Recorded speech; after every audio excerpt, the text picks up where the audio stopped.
Welcome to Mr. Nightbleed, a place where true horror lives in every shadow. The stories you're about to hear are real, shared by those who lived through the terror. So turn off the lights, put on your headphones, and prepare yourself. Because once the night begins, there's no escaping the fear.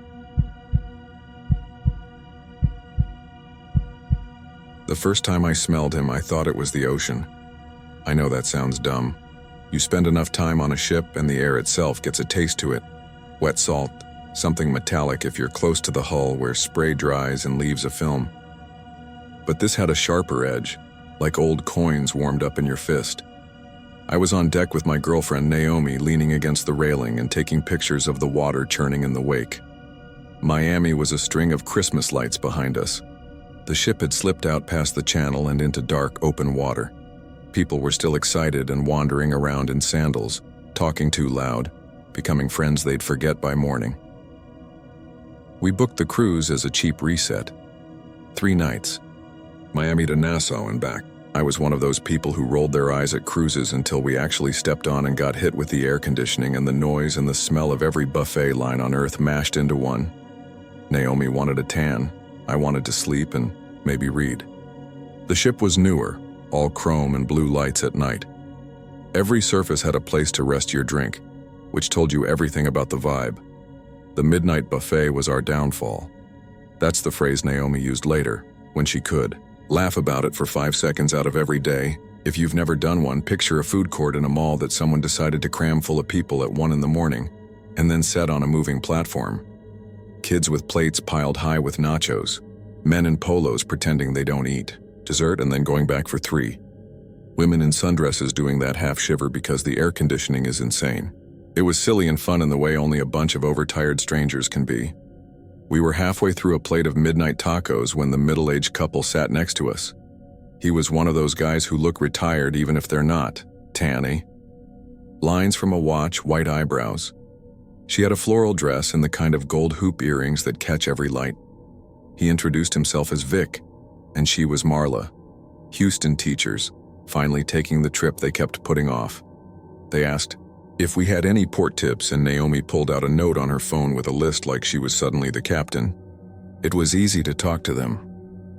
You know how sometimes on a trip you glom onto another couple because you happen to laugh at the same dumb thing? They were our trip couple. We clinked paper coffee cups. We joked about the guy wandering around with a bandaged knee saying he won't let it slow him down, like cruises are where people go to pretend to be their younger selves without their knees. I only remember the man in the pale suit because I clocked him as overdressed. He had that same retired car dealer energy except different, not flashy. The suit was old-fashioned, like your grandfather's Easter clothes, cream color, almost white, and a thin tie. The thing my brain keeps circling is that I didn't notice him walk up. One moment it was the 4 of us and noise. The next, there he was, sliding into the chair at the end of our table, one hand resting neat on the tablecloth like he had been waiting for us to notice. Marla saw him first. She straightened and did her polite smile. "We can grab another chair if you want to sit," she said, because everything on a cruise is communal in a way that would be rude on land. He nodded, that short, grateful nod of someone who's used to doors being opened for him. He didn't say a word. He didn't touch the food. He just sat, angled slightly toward the aisle like he had sat down to rest and would be on his way. Up close, the cologne was obvious. Not trendy. Something old and mineral. If you could bottle rust and make it a luxury fragrance, that... The memory of his face is slippery. Thin and pale, but not sick. Hair combed straight back, eyes light-colored. The thing Naomi remembers is the hands. They were clean, she says, and then she stops. The crew joke, the drunk laugh, the hum, it all softened around him for me, like he sat just behind a pane of glass. Vic leaned forward to make him feel included. "You just bored? Hell of a crowd tonight, huh?" The man looked at him without blinking and smiled with his mouth, not his eyes. To be clear, I don't mean his eyes were cold in the dramatic sense. I mean he wasn't doing the normal micro-expressions you do when you're talking. He was like a photo. Still. Then he turned his head a few degrees and watched a tray of brownies go by like this was the thing he had come to see. "Want something?" Marla offered. "It's all good if you don't mind getting full this late." The man reached into his jacket pocket like he was about to pull out a handkerchief. He pulled out nothing. His hand rested in the air for a second as if he had forgotten what he was doing. Then he lowered it. He smiled again. He still didn't speak. He sat with us like that for maybe 3 minutes. That's it. Not long enough to be a story. When he stood, his chair legs made no sound against the floor. That's the detail Vic repeated over and over later like a splinter he couldn't dig out. On a ship, everything moves and squeaks. People scrape chairs, they bump things. He just rose and the chair didn't move. He stepped back without turning his shoulders and walked toward the glass doors out to the pool deck. No one got out of his way. No one noticed him except the 4 of us. Marla said in that tone you use when you're a polite person and someone is weird. Okay, that was something. She took a sip of her drink. Naomi and I looked at each other. Vic laughed too loud. He looked embarrassed, like maybe he felt bad that the guy had sat alone for a second and none of us invited him to join in. Then Vic sniffed and made a face. "You smell that?" he asked. "Like pennies." That was the first time. I know because it was the first time I looked up at one of the corner cameras and thought, I wonder if that thing saw him. We ran into Vic and Marla at trivia the next day, and that somehow turned into drinks at sunset and plans to meet up for the midnight buffet again, because why sleep when you can eat bad lasagna at 12:30 a.m.? They were the kind of couple who are easy to like, and Naomi liked having easy people around. It made everything feel safe. Cruise life is curated like that. The staff learn your name on day 1 and wave like they mean it. Every problem has a laminated answer. Midnight came again, and so did the tacos. The buffet wasn't as crowded this time. A few college kids clumped around the dessert station. A family argued about mac and cheese. We took the same table without realizing it was the same table until we sat down and the routine locked into place. Vic made a joke about the man in the pale suit like he was an inside joke now. I remember saying, "Do rich people even do cruises?" and Naomi snorting. He sat down the way he did the night before. No footsteps, no scraping, a presence, and then an empty chair no longer empty.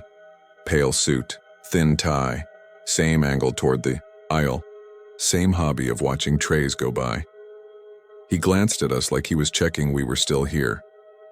I looked up immediately at the same corner camera.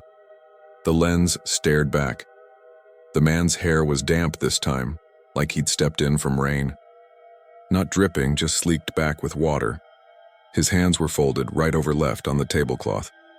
If you're picturing him breathing, stop. I don't remember that. I remember that the air tasted stronger. Naomi set down her fork and rubbed her thumbnail over her other fingers, a nervous habit. Vic tried again. "You with the captain tonight, Mr. Whitesuit?" He smiled to make it a joke. The man turned his head toward Vic and held that smile again, notches of teeth showing. Still no words. I felt a stupid, sudden urge to ask him if he was okay, if he needed help. It wasn't a ghost feeling. It was the feeling you get when you see someone older in a new place and worry they're lost. I leaned forward and said, "Are you looking for someone?" The man looked at me for the first time like I'd stood up. His eyes were light but not baby blue. Old photo gray, the color that fades first. I felt watched, weighed, measured, and dismissed. He stood again without sound and went toward the glass doors. I'm not proud of this, but I followed. I didn't want to be the guy who told a creepy story later without actually taking 2 steps to figure it out. The doors slid open and spilled humid dark. The pool deck had emptied out except for a line of towels like a quiet party had given up. I saw no one in a pale suit. I walked to the railing and looked down at the black water shouldered into light by the ship. I looked left and right. Nothing. No white, no cream. A woman in a hoodie walked by and gave me the look you give to people who seem like they're about to be sick. When I came back inside, Naomi had that tight-lipped look that meant she wanted me not to make a thing out of something. Vic, on the other hand, had turned his head toward the glass like a hunting dog. "Where'd he go?" he asked. I shrugged like I hadn't been annoyed. "Outside. then gone. That was when the security officer came by our table. If you've never noticed, there are always a couple of crew walking the public decks late. Security guys in navy pants with polite smiles that never reach their eyes. This one had a name, tag that said Lewis, and a face like he'd had to say sorry 1,000 times in 3 languages. He had the posture of someone who'd been a cop somewhere else. He asked if everything was okay. No edge to it. Just the way you ask when you saw something and your job is to ask. "Yeah," Vic said too fast. "All good, just someone sitting here and then not." He made a joke of it. Luis smiled at that particular nothing and nodded. He moved on. We finished our food. It felt silly, and then it felt heavy in the way silly things do after midnight. We decided to call it. We said goodnight to Vic and Marla and promised to meet for breakfast. Naomi and I made our way to the aft stairwell because she liked cutting through the quiet back hallways, where the carpet pattern made you dizzy if you looked too long. That was when I smelled it for the second time. That rust salt smell, stronger, like we had stepped into an older part of the ship. The stairwell door had one of those windows that are scuffed to hell from luggage. Through the glass I saw a man's shoulder, pale fabric. The door swung open to let someone else out and we squeezed in. Empty. The stairwell was empty. The door, shut with the soft thumping sound of a pressurized seal. Naomi reached for my hand. She didn't move closer.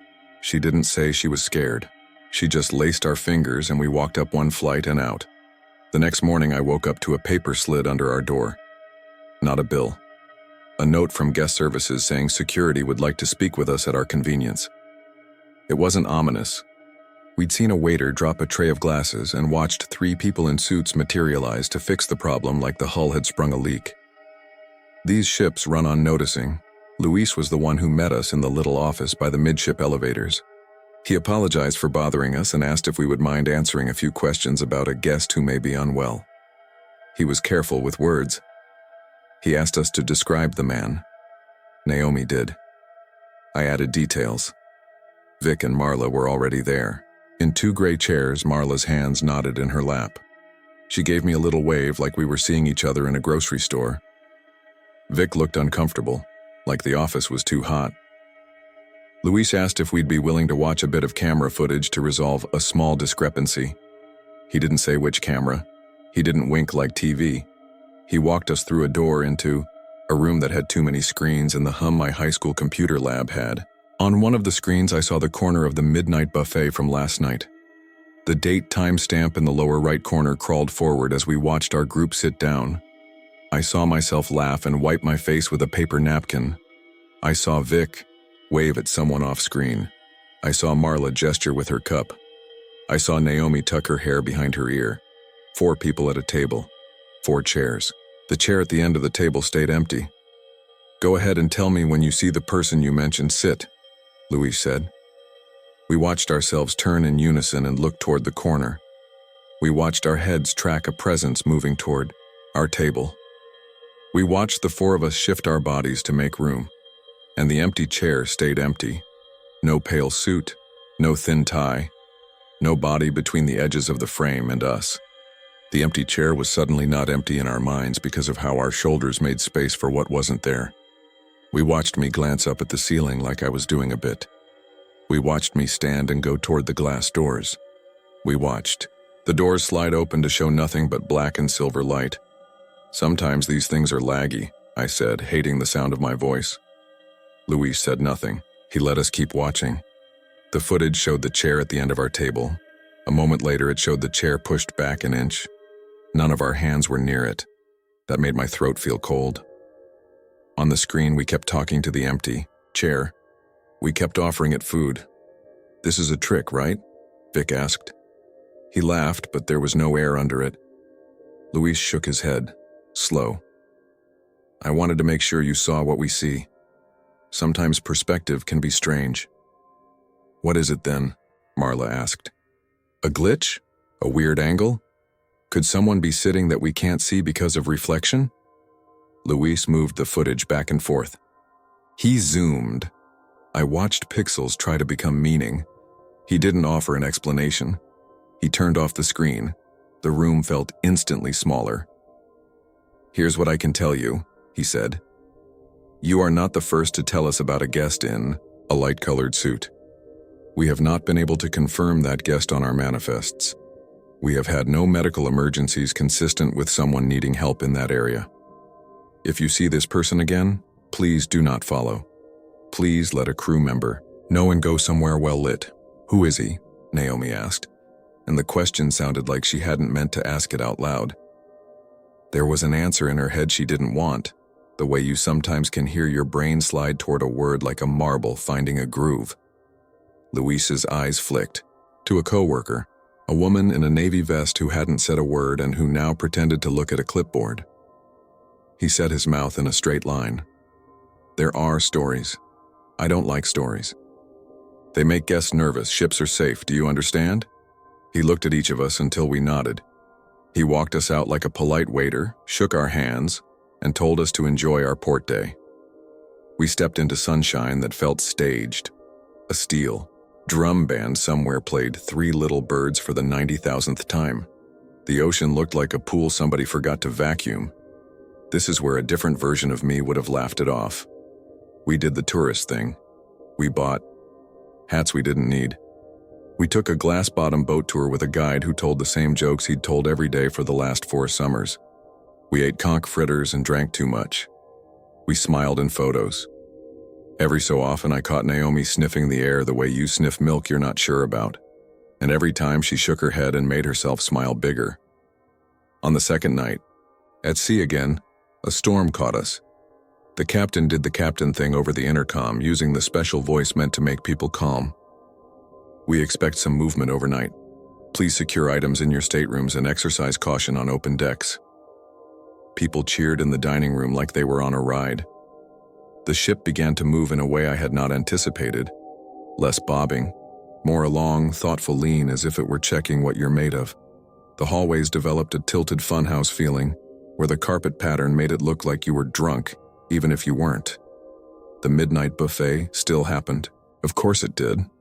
Fewer people came. The ones who did had that adrenaline look. Vic and Marla met us by the soda machines, hair a little wild from the wind that sneaks in when doors open. We took that same table because by then it felt like ours. We had become the kind of group that made jokes about being cursed. It made the fear smaller, like naming a dog. I told Vic if the guy in the pale suit came back, I was going to ask him what brand of cologne he wore because it was starting to ruin my appetite. When he sat down, my stomach fell. You know when a sound is too loud and your body tightens before your brain registers it? It was like that, except for a quiet. He sat, hands folded. His suit looked wetter this time. The crease in his trousers had lost a fight with water and then dried in the wrong direction. Threads on his right cuff were furred like they'd rubbed a rough surface. He looked at me the way a person looks at a horizon before they decide to vomit. I felt insulted without knowing why. "Sir," I said, and heard my voice choose that word because I wanted this to be normal. "Can we help you with something?" The smell of coins got stronger. Not waves, not seaweed, coins, and a hint of something. Electric, like a train station. He tilted his head as if he was listening to something far away. The ship listed and the plates on our table slid a fraction of an inch and stopped when they hit napkins. He stood. The chair did not scrape. He walked toward the doors. I didn't stand up as fast this time. I had a new rule in my head I couldn't quite articulate. If you go out there after him, you might not come back as yourself. Naomi touched my wrist. "Don't," she said. Her eyes were glassy with the reflection of the lights. We didn't have to follow. The doors to the pool deck blew inward and let wet air punch the room. A crew member in a rain jacket tried to get people to take the long way around, away from the slippery flooring. The man in the pale suit was a step beyond the threshold now, as clear as a person gets. He didn't get soaked by the wind-blown spray. His hair didn't move. He walked like the ship in the storm were a movie behind him. He walked toward the far set of stairs that go up to the top observation deck where no one had any reason to be during bad weather. Vic swore under his breath. "I'm not making this up," he said, as if I had accused him of that. He stood, like he couldn't not stand. Marla stood, disobeying a fear you could see in the set of her shoulders. I stood because they stood. Naomi stood because I did and said my name in a way that stretched the syllables thin. We stepped into the wind. It was the kind that steals your words out of your mouth. Rain came in sheets that ticked on the stretched fabric over the pool bar. The deck was slick. A crew member waved us back. We did what people do when they know better but believe in exceptions. We smiled and kept going. The man in the pale suit reached the bottom of the metal stairs and placed one hand on the rail. Even in that noise, I swear I heard the sound of metal, not a hand on the stair, like a ring tapping. He climbed slow. I counted without meaning to, 5 steps, then 7, then 10. He didn't look back. At the top, the observation deck was abandoned. Stacked deck chairs thrummed against their straps. The wind came clean up here. You could see the edge of the weather, lighter here, darker there, like an animal shifting its weight. The man walked to the railing and stood with his back to us, facing black. It was nothing dramatic, no arms spread, no show. He stood like a commuter heaving a sigh at a bus stop. I was suddenly, stupidly angry. The fear flipped and became hot. "Hey," I yelled, "turn around." He didn't. "Turn around, man. What is this?" He turned his head, as if my voice were behind him and not to his left. I stepped toward him because anger is a leash you put on yourself.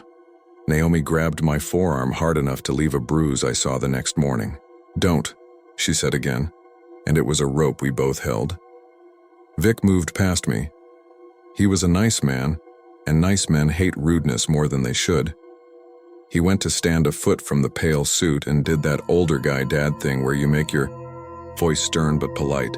"Sir, it's not safe up here. We're gonna get you somewhere warm." He put his hand out toward the man's elbow. His hand never made it. His fingers hung in the air an inch from the fabric like they'd met glass. The smell hit harder. I gagged. It was metallic and not, like hot wires and wet pennies. The ship rolled and the horizon went wrong and the stacked chairs clacked against one another like teeth.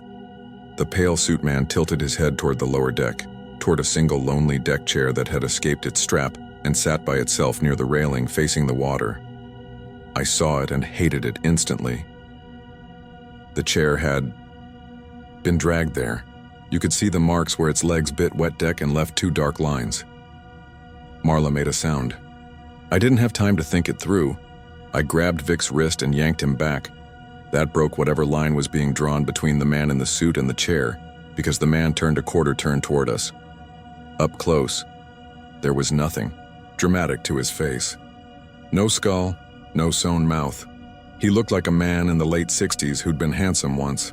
His eyes were that light gray that makes older people look like they've been thinking too hard. He opened his mouth like he was about to say a simple sentence. The wind drowned it. Or maybe there was nothing. He looked at each of us. When his gaze hit mine, the world chilled out from my skin in.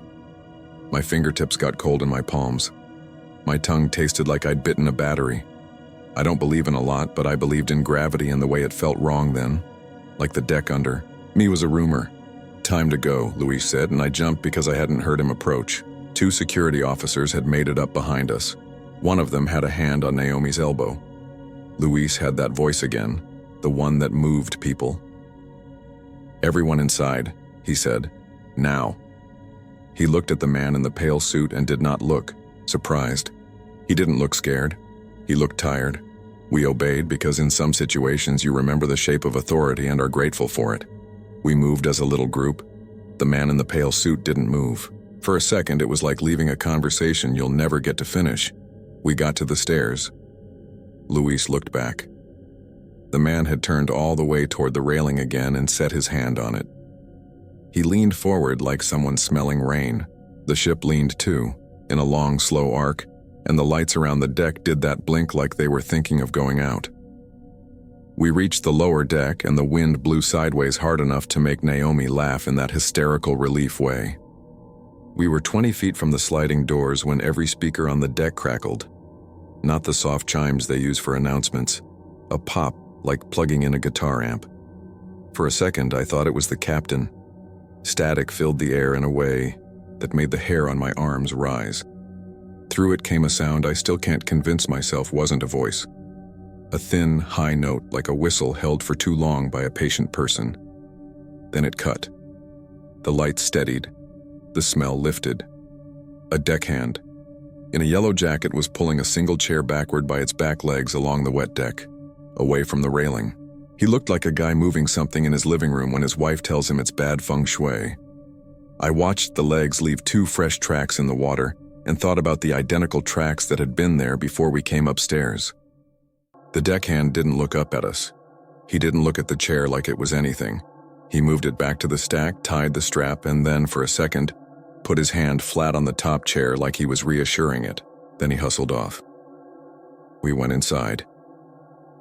The pressure change popped my ears. The ship's interior swallowed the storm. We stood in the bright hall with wet clothes clinging to us like we'd been in a pool. Luis told us to head to our cabins and offered to call someone to send hot tea. He talked like you talk to people after a car accident. Did you see him? I asked before he could get away with that calm voice. Did you see him this time? Luis paused. He picked his words like he was checking them for sharp edges.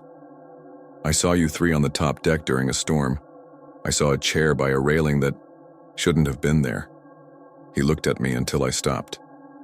I will file a report and review the footage. You will not go up there again. It wasn't a question. We nodded.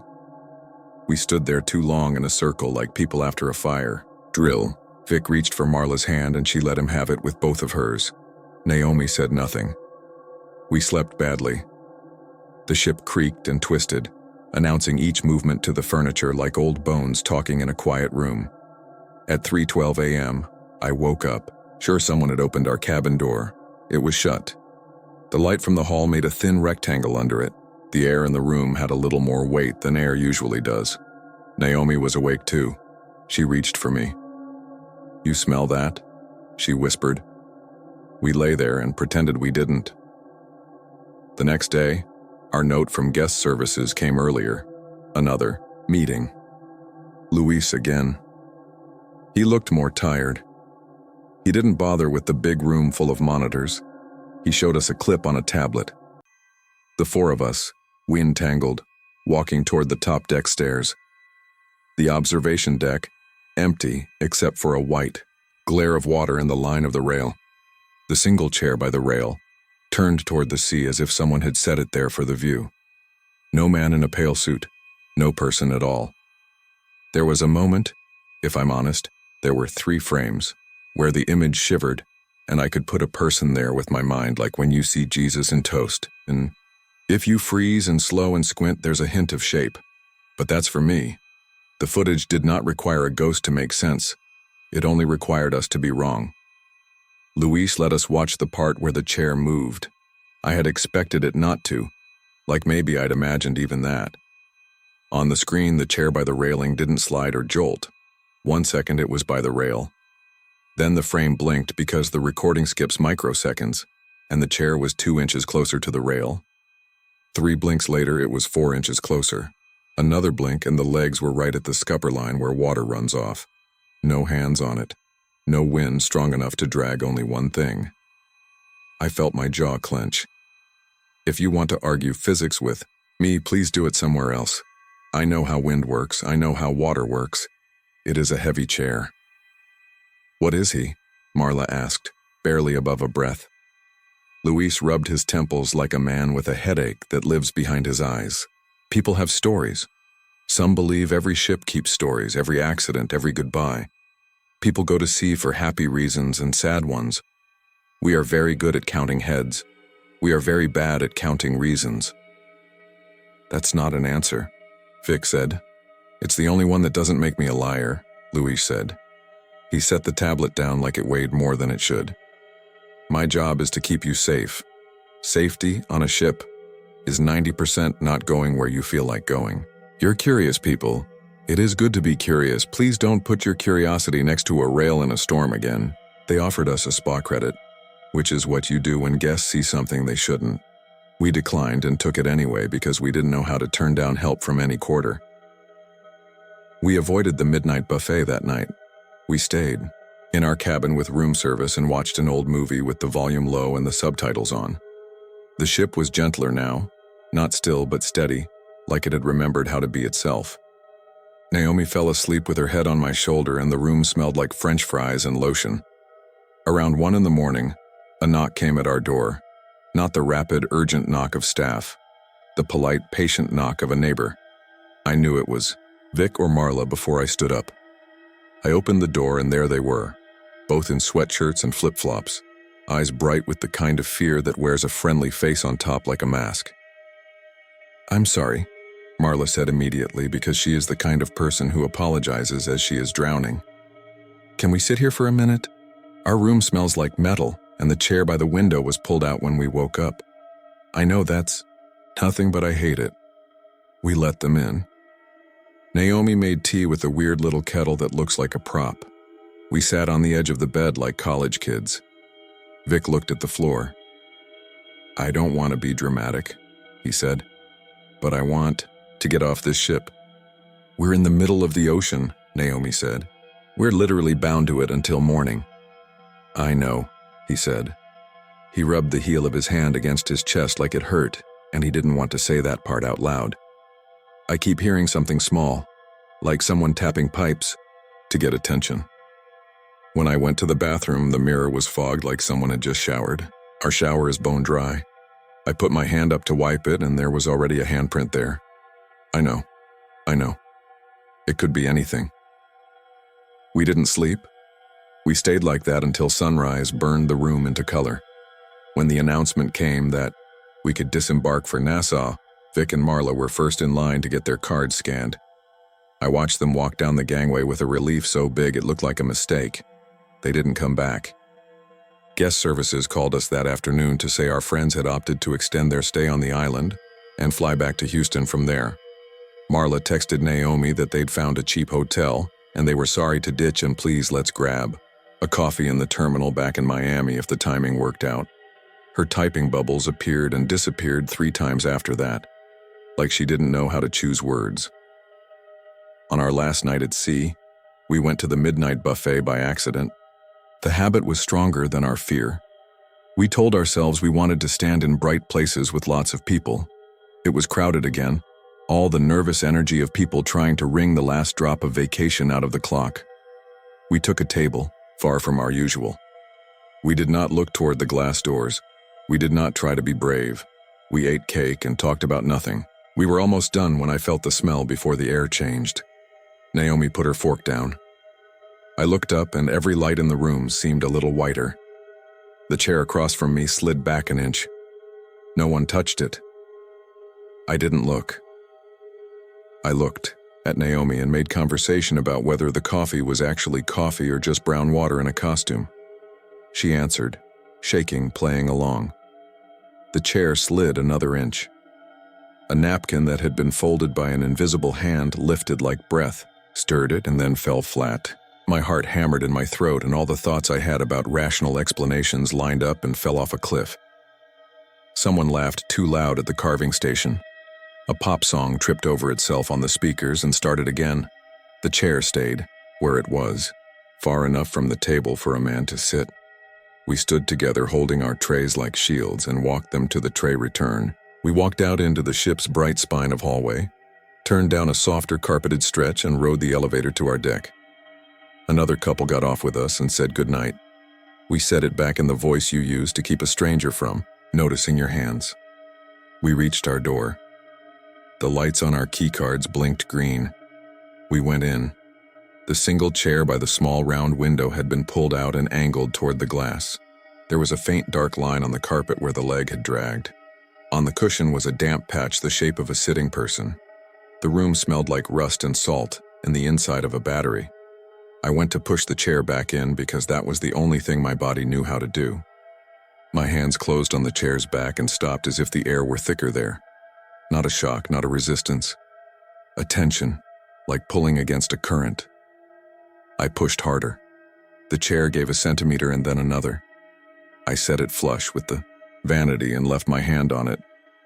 The wood under my palm was cold, not cool like air conditioning, cold like it had been put away wet and forgotten in a basement for a year.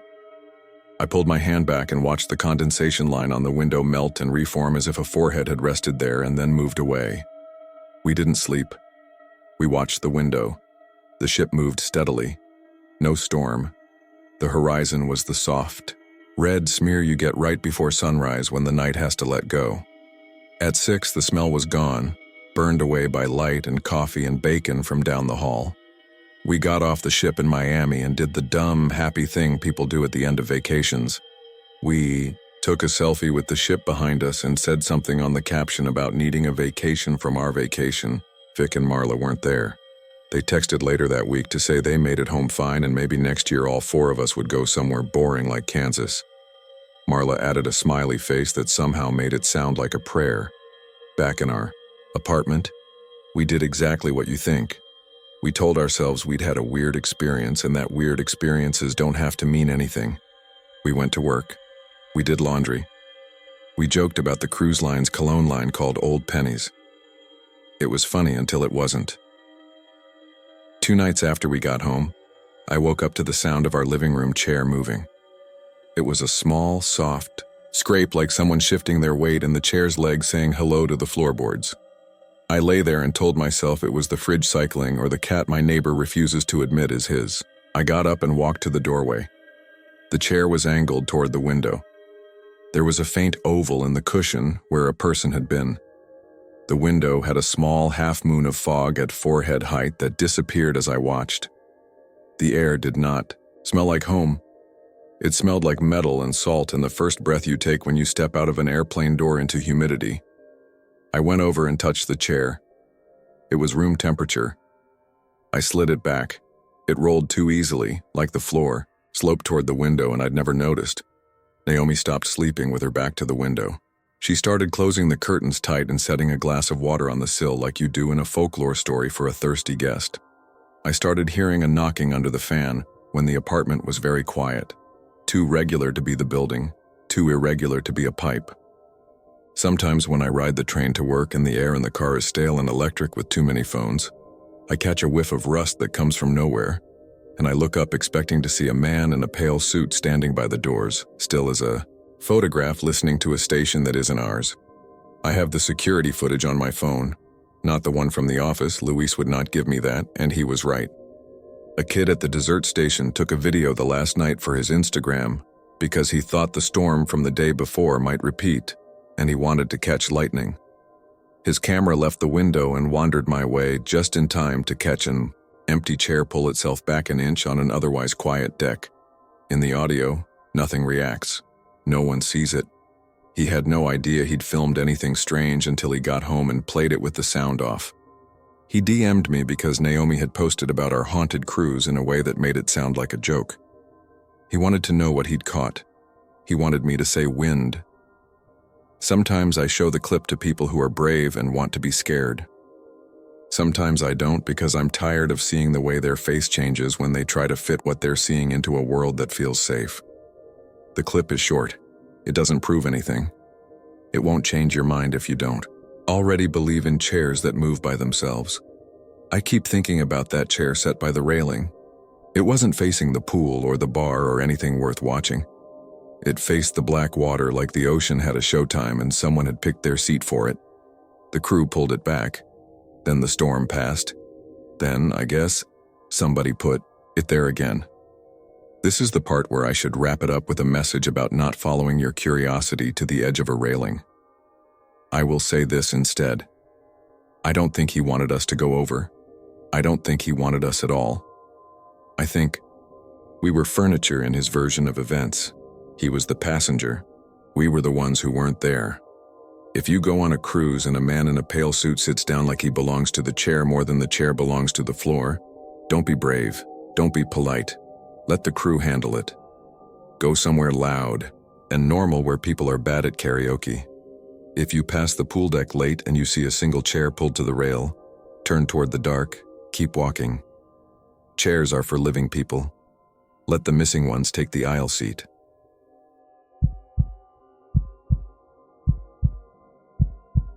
I never planned on working security on a cruise ship.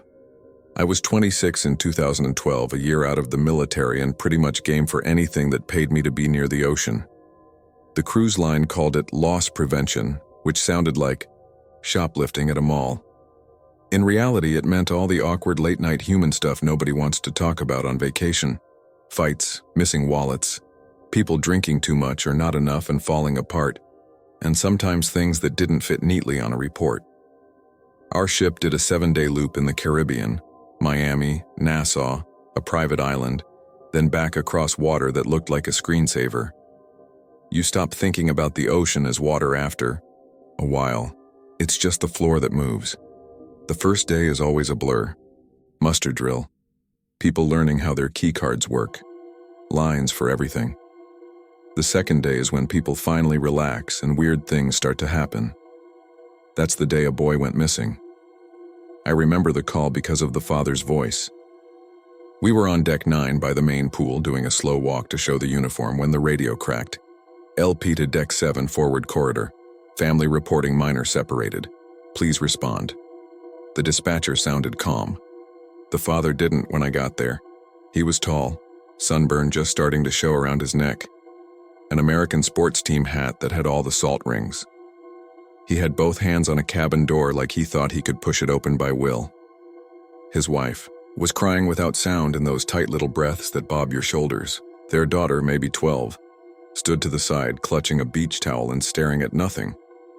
He went down to grab sunscreen, the father said, before I even introduced myself. We're right there, on the pool deck. He said he forgot. It was 5 minutes. His card won't work and ours won't either. We tried the backup, that door is jammed or something. The door was 7234. I knew that corridor. You could smell laundry from the crew passage around the corner when they popped the hatch.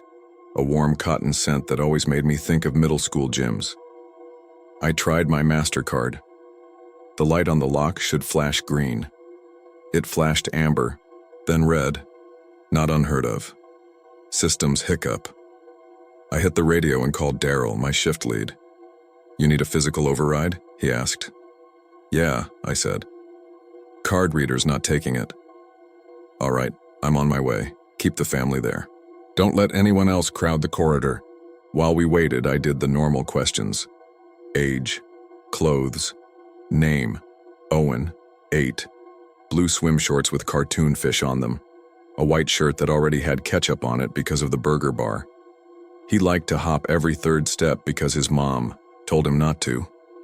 At some point, the mother wiped her face and asked me if this kind of thing happened often. I told her the truth, which was yes and no. Kids wander, ships are big, they make friends at the pool and forget to tell you. But doors usually open. Daryl showed up with a black case that looked like something you'd see in a spy movie. In reality, it's a glorified screwdriver set and a metal rod with a chip in it. The rod hits a contact hidden in the lock. It's the ship's version of a skeleton key. We'd only used it a handful of times, and then usually because someone double-latched the inside without realizing it. He went through the motions. Swipe, light, tap.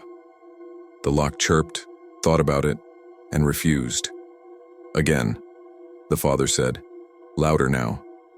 I'm doing it again, Daryl said, with that customer service, calm that makes angry people angrier. He tried 3 times. Same result. Okay, we might have a stuck bolt. Sometimes the latch catches when the father put his palms on the door like he was going to push through it. Open it. We will, Daryl said, and tapped his radio for a maintenance call. We're going to get a tech here. If the bolt is misaligned, he can back the plate off and I don't care about plates. My son is in there. We don't know that, I said, keeping my voice soft.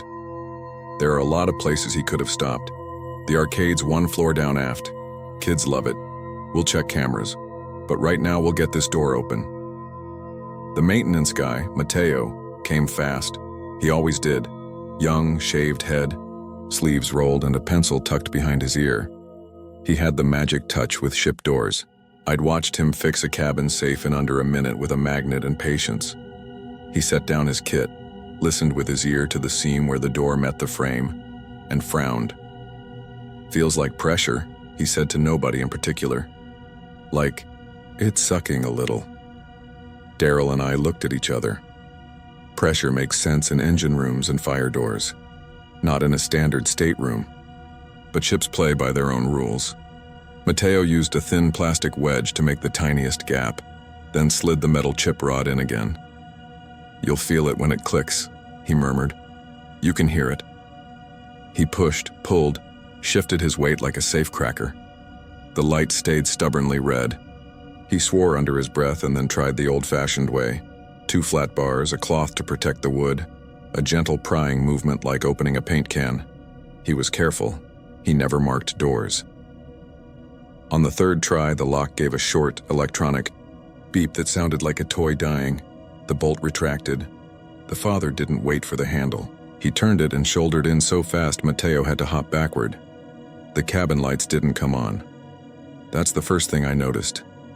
On our ships, when you open a guest door, the motion sensor triggers the lights unless the key card is in, the slot inside. Some people like the lights off to nap. Some people forget to put the card in. But on a bright afternoon, most cabins are lit up like a hotel. This one was dark, cold too. The kind of chill that lives in unlit basements and server rooms. The curtains were closed. The bed was still made, corners crisp. It looked like a brochure. I smelled something faint and clean like hotel soap and something else under it. Something stale, like a drawer left closed too long. The father went straight to the bathroom, because that's what you do when you want to prove someone is just behind a door. The mother hovered at the threshold like stepping into the room meant admitting he wasn't in the hallway laughing. I flicked on my flashlight. The beam looked thick, which sounds stupid, but that's how it felt, like it had to push through. Cold stuff in the air. The father banged the bathroom door open. "Please, don't," I started, but it didn't matter. He was already inside. Then he shouted. Not words, just noise. We crowded around the doorway. There was no kid in the bathroom. There was just a mirror that shouldn't have been fogged up. Ship cabins are dry. The air conditioning runs all day. You can leave a glass of water out and the rim will bead. But mirrors don't fog unless you've just taken a long hot shower. Nobody had. The towels were folded, flat as the day crew left them. But the mirror was smeared with a dull, even condensation. And right in the middle of it was a handprint. Not a clear one, not like you see in the movies. It was imperfect at the edges, like whoever pressed their hand there did it and pulled away while the fog was still forming. 5 fingers, slightly long, palm narrow. The size bothered me without me knowing why at first. It was too small for an adult, too thin for a kid. I don't have a better way to say it than wrong. The mother made a small sound, tired and frightened, like a drawer being closed too hard. The sister backed into the hallway. I steadied the father with my shoulder because he looked like he was going to knock the sink off the wall. There are procedures for missing minors. We started them all. The bridge was notified. The chief security officer logged a code for internal tracking. We pulled hallway camera footage and checked the card logs. That cabin door hadn't registered a key since morning when housekeeping came through. The pool deck camera had a boy in blue swim trunks dancing in place every third hop, just like his mom said, then running off screen when she told him to get the sunscreen. He never showed on the forward elevators. He didn't show on the stairwell footage either, but cameras on ships are like Christmas lights. Great when they work, and sometimes half a string goes out for no reason. You're always missing the one angle you need. We took the family to guest services and then to a quieter lounge because the mother started hyperventilating when a conga line went by. We made the ship smaller. We sent stewards to circle the open decks and call his name. We had an officer discreetly check the infirmary in case he had gotten dizzy and someone had walked him there. He wasn't anywhere simple.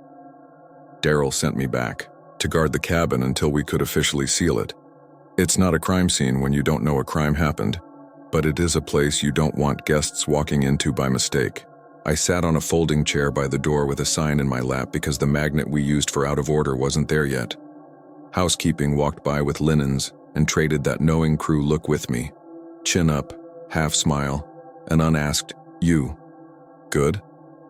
That also means, "What's wrong over there?" Marina, the head housekeeper for that deck, came by about 20 minutes later. She's been at sea longer than anyone I know. She can make a bed so tight you could bounce a bottle cap off it. She peeked into the cabin, then backed out fast like she'd gotten a static shock. You turned the thermostat down? She asked. It's off, I said.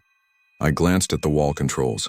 It read 68 degrees, which on our system is the lowest a guest can set it. It also read a red little icon that meant the system wasn't responding. I had seen that icon maybe twice. The mirror, she said. I saw. She looked up and down the corridor, then stepped closer. That room doesn't hold temperature. Sometimes I open it in the morning and it's like there's a breath, you know? Like it exhales. It's a feeling. She must have seen my face because she shrugged. Sir, I'm not saying ghost things. I'm saying the air is strange there. It's an old damper, I think. The engineer, the little one with the tattoo. She said the duct runs behind the bathroom. She paused, then added, almost stubborn, I clean it fast. Has anyone reported anything before? I asked. Noise, she said. Knocking sometimes, I think it is just pipes. People don't know ships. A pipe knocks, they think the devil is in the wall. She set the out-of-order sign on the door handle like a do not disturb and patted my arm. I will bring you coffee later. Daryl relieved me for dinner and told me to sleep with my radio on. I ate a crew meal I barely tasted. The mess hall TV was showing a game with the sound off. People around me were laughing. Bodies kept moving. It felt wrong that they were. I know that seems dramatic. We didn't know anything bad for sure. But when you see a family cracked open like that, it rewires your night. At 2 a.m, when the ship gets that quiet hum, the radio popped once on my nightstand. Gatto? That's what most of the crew called me.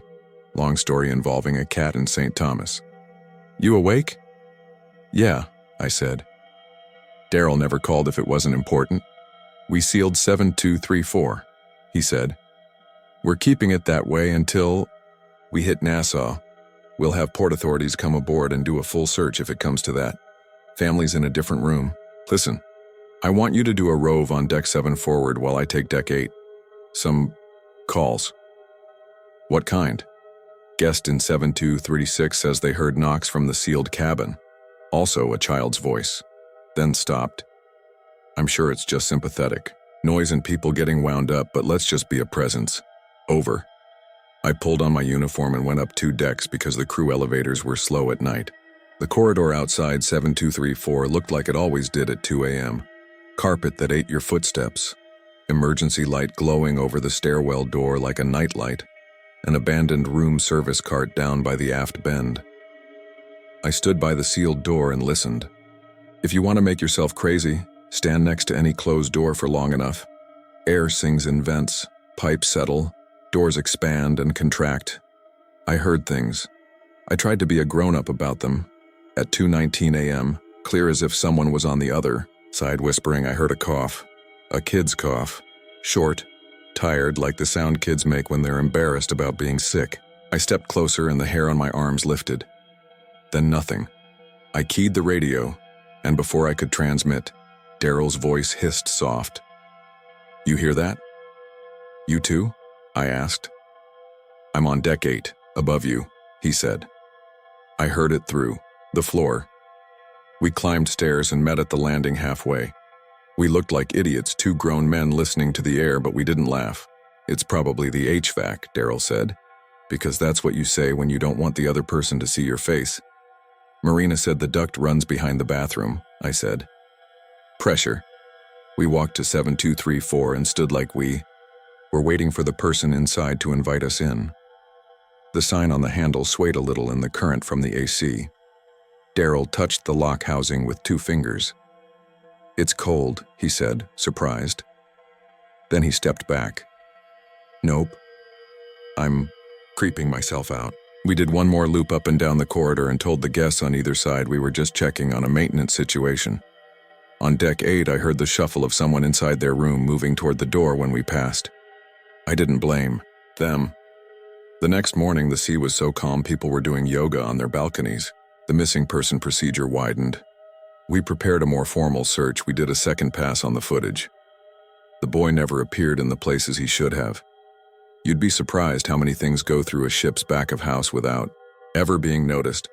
But children don't, not for long. A kid that age makes a ripple. The ship's hotel director took the family into a private office. I saw them go by. The dad held his hat like it was the only solid thing. The mother had a hand on the daughter's head, and the girl had that locked look kids get when they decide the adults are going to lie to them, and they're not going to help them do it. I went back to the cabin to relieve a junior officer who was done taking hallway patrol.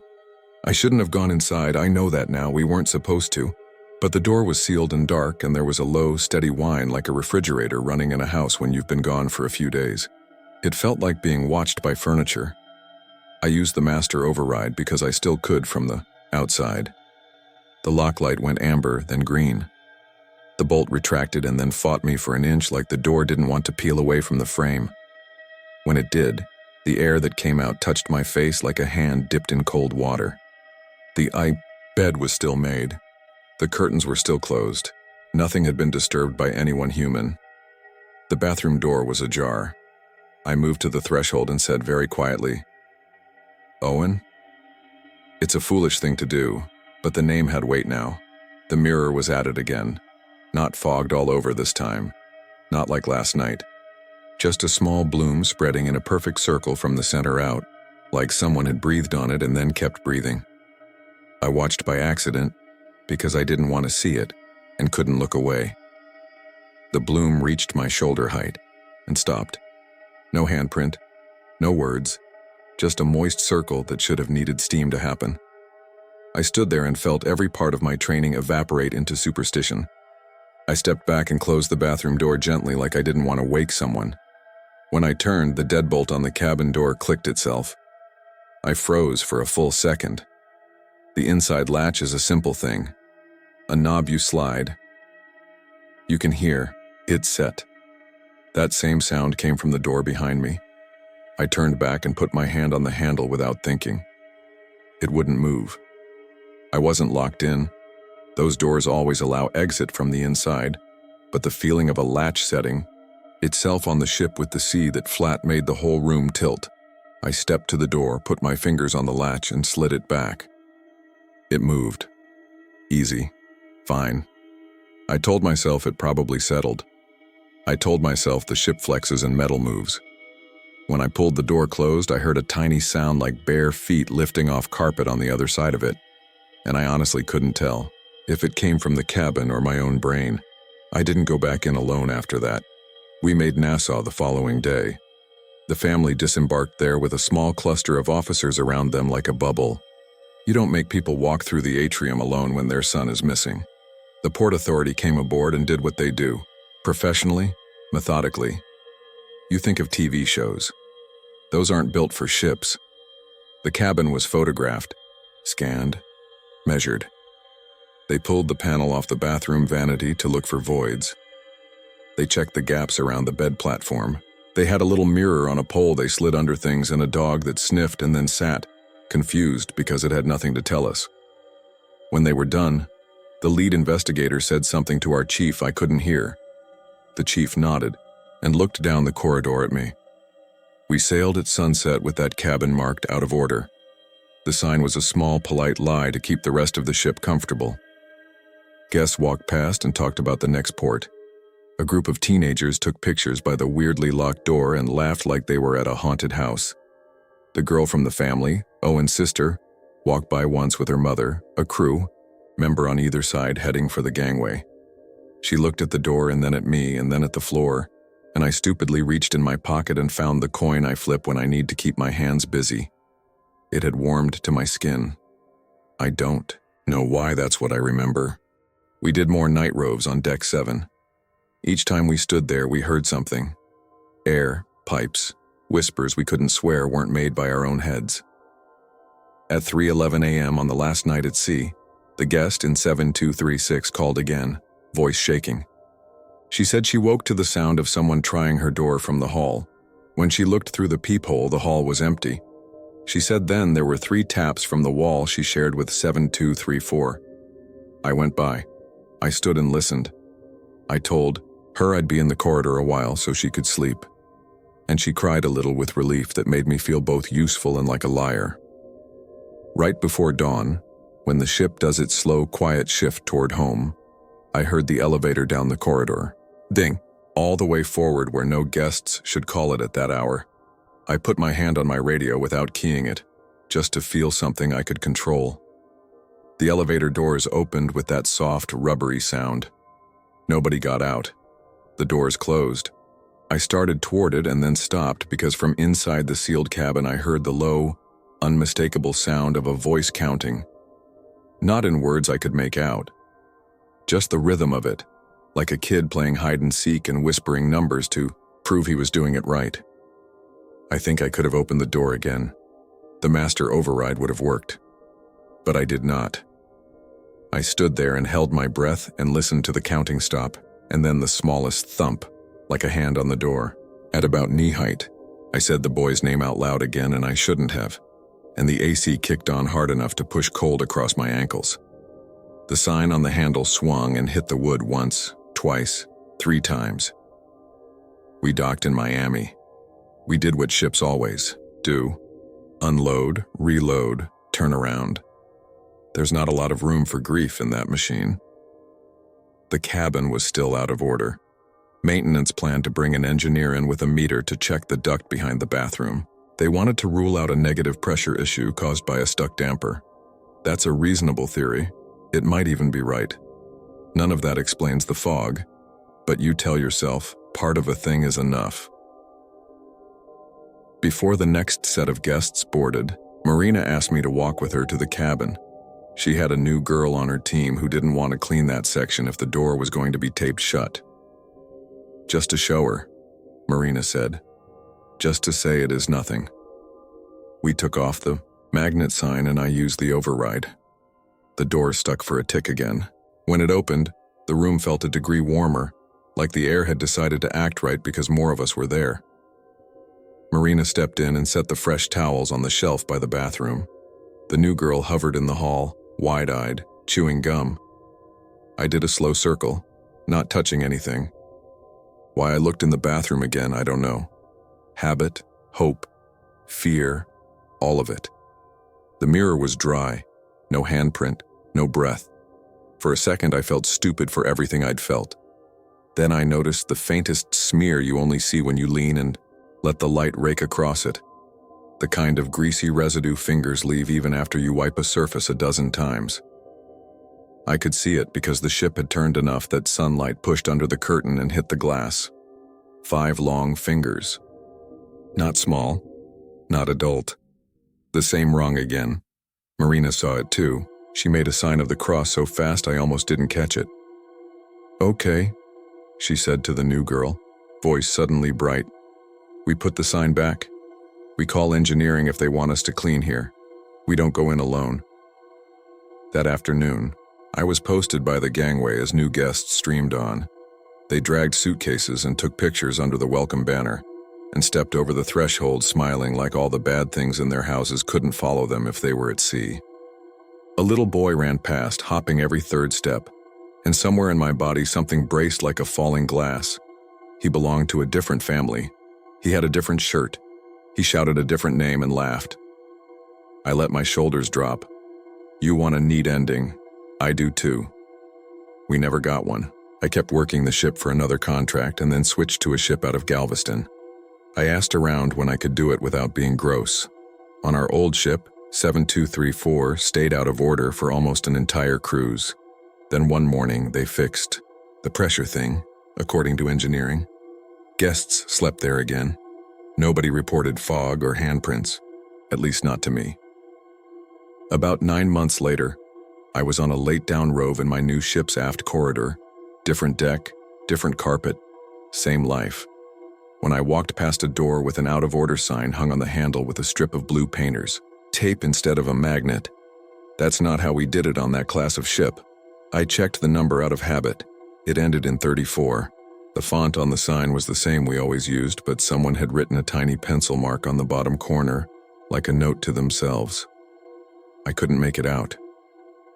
When I touched the lock housing with 2 fingers, it was normal temperature. When I put my ear to the seam, a service cart rattled at the far end of the hall, and I moved away like I'd been caught doing something tender. Every now and then, I'll stay in a hotel for something on land and wake up because the AC unit shutters.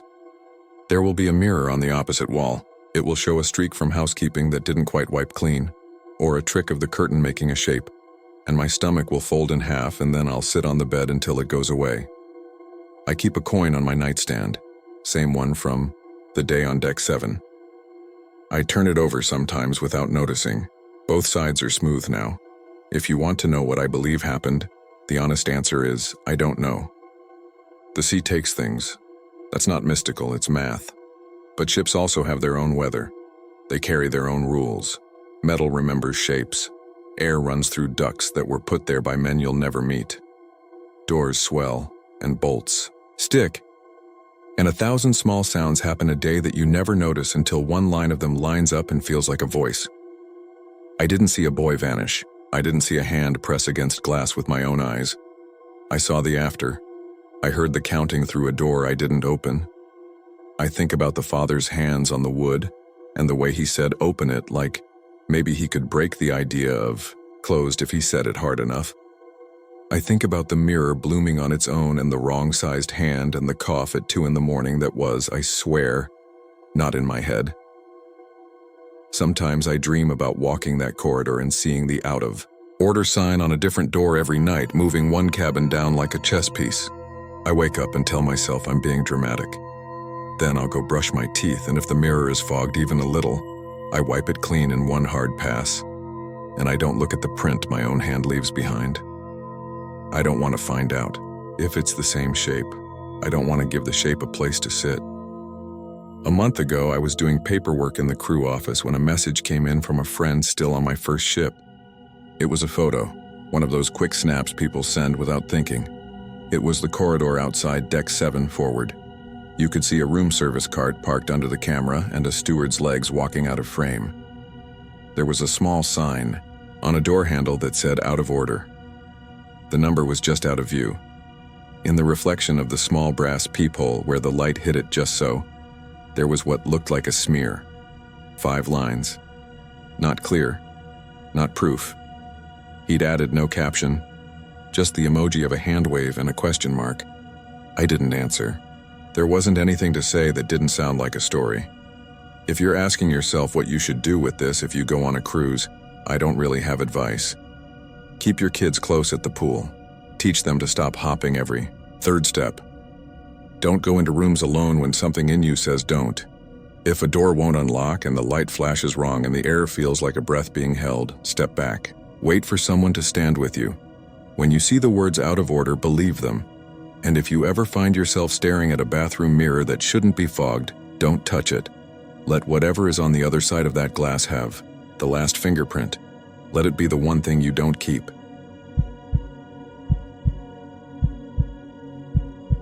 I booked the cruise because it was cheap, because it was 1999, and everyone was still talking about Y2K and dial-up internet, and whether the lights would go out on New Year's Eve. I had a week off between jobs, and my cousin Ben convinced me to go. Mediterranean loop, he said, tapping a glossy brochure with that cheesy photo of a ship cutting through blue water. Spain, France, Italy, Greece if we're lucky. One price.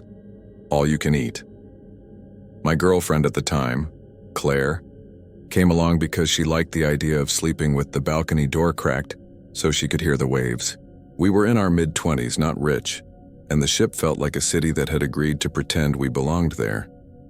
It's strange how well I remember the ship. The cigarette-stained carpets with that busy pattern that hides stains. The thrum of the engines coming up through the soles of your shoes. The way the hallways narrowed just enough to make you walk single file, pushing past carts loaded with towels. The casino smelled like old coins and perfume. The pool deck reeked of sunscreen and hot plastic. Every morning there was a folded, daily navigator outside the cabin door telling us which bar had trivia, and which lounge had a band, and which restaurant required a jacket. The lounge at the stern was called the Wake, which I thought was a clever name until it wasn't. We saw her the first night down in the Wake. Blonde hair pinned low like a French twist that had gotten tired, green eyes that always looked like she had just understood a joke a second before you did. She wore the same uniform as the other cocktail waitresses, black skirt, white blouse, a dark green vest with the ship's crest, and a little oval name pin that said, Annika. She had a metal tray she balanced with one hand like it weighed nothing, and she threaded through people without ever bumping a knee. "What can I get you?" she asked, like she had already started the order in her head. "Gin and tonic," I said. "Beer," Ben said. "Whatever's cold." "White wine," Claire said, and then added, "Not too sweet." Annika nodded and smiled and said, "I'll bring you something crisp," and vanished toward the bar. The band played a cover of Smooth, and couples in that friendly cruise way danced like they had promised each other they would try. We had only been on the ship for a few hours. It was our first drink on board. Annika returned so fast it felt like we had imagined asking.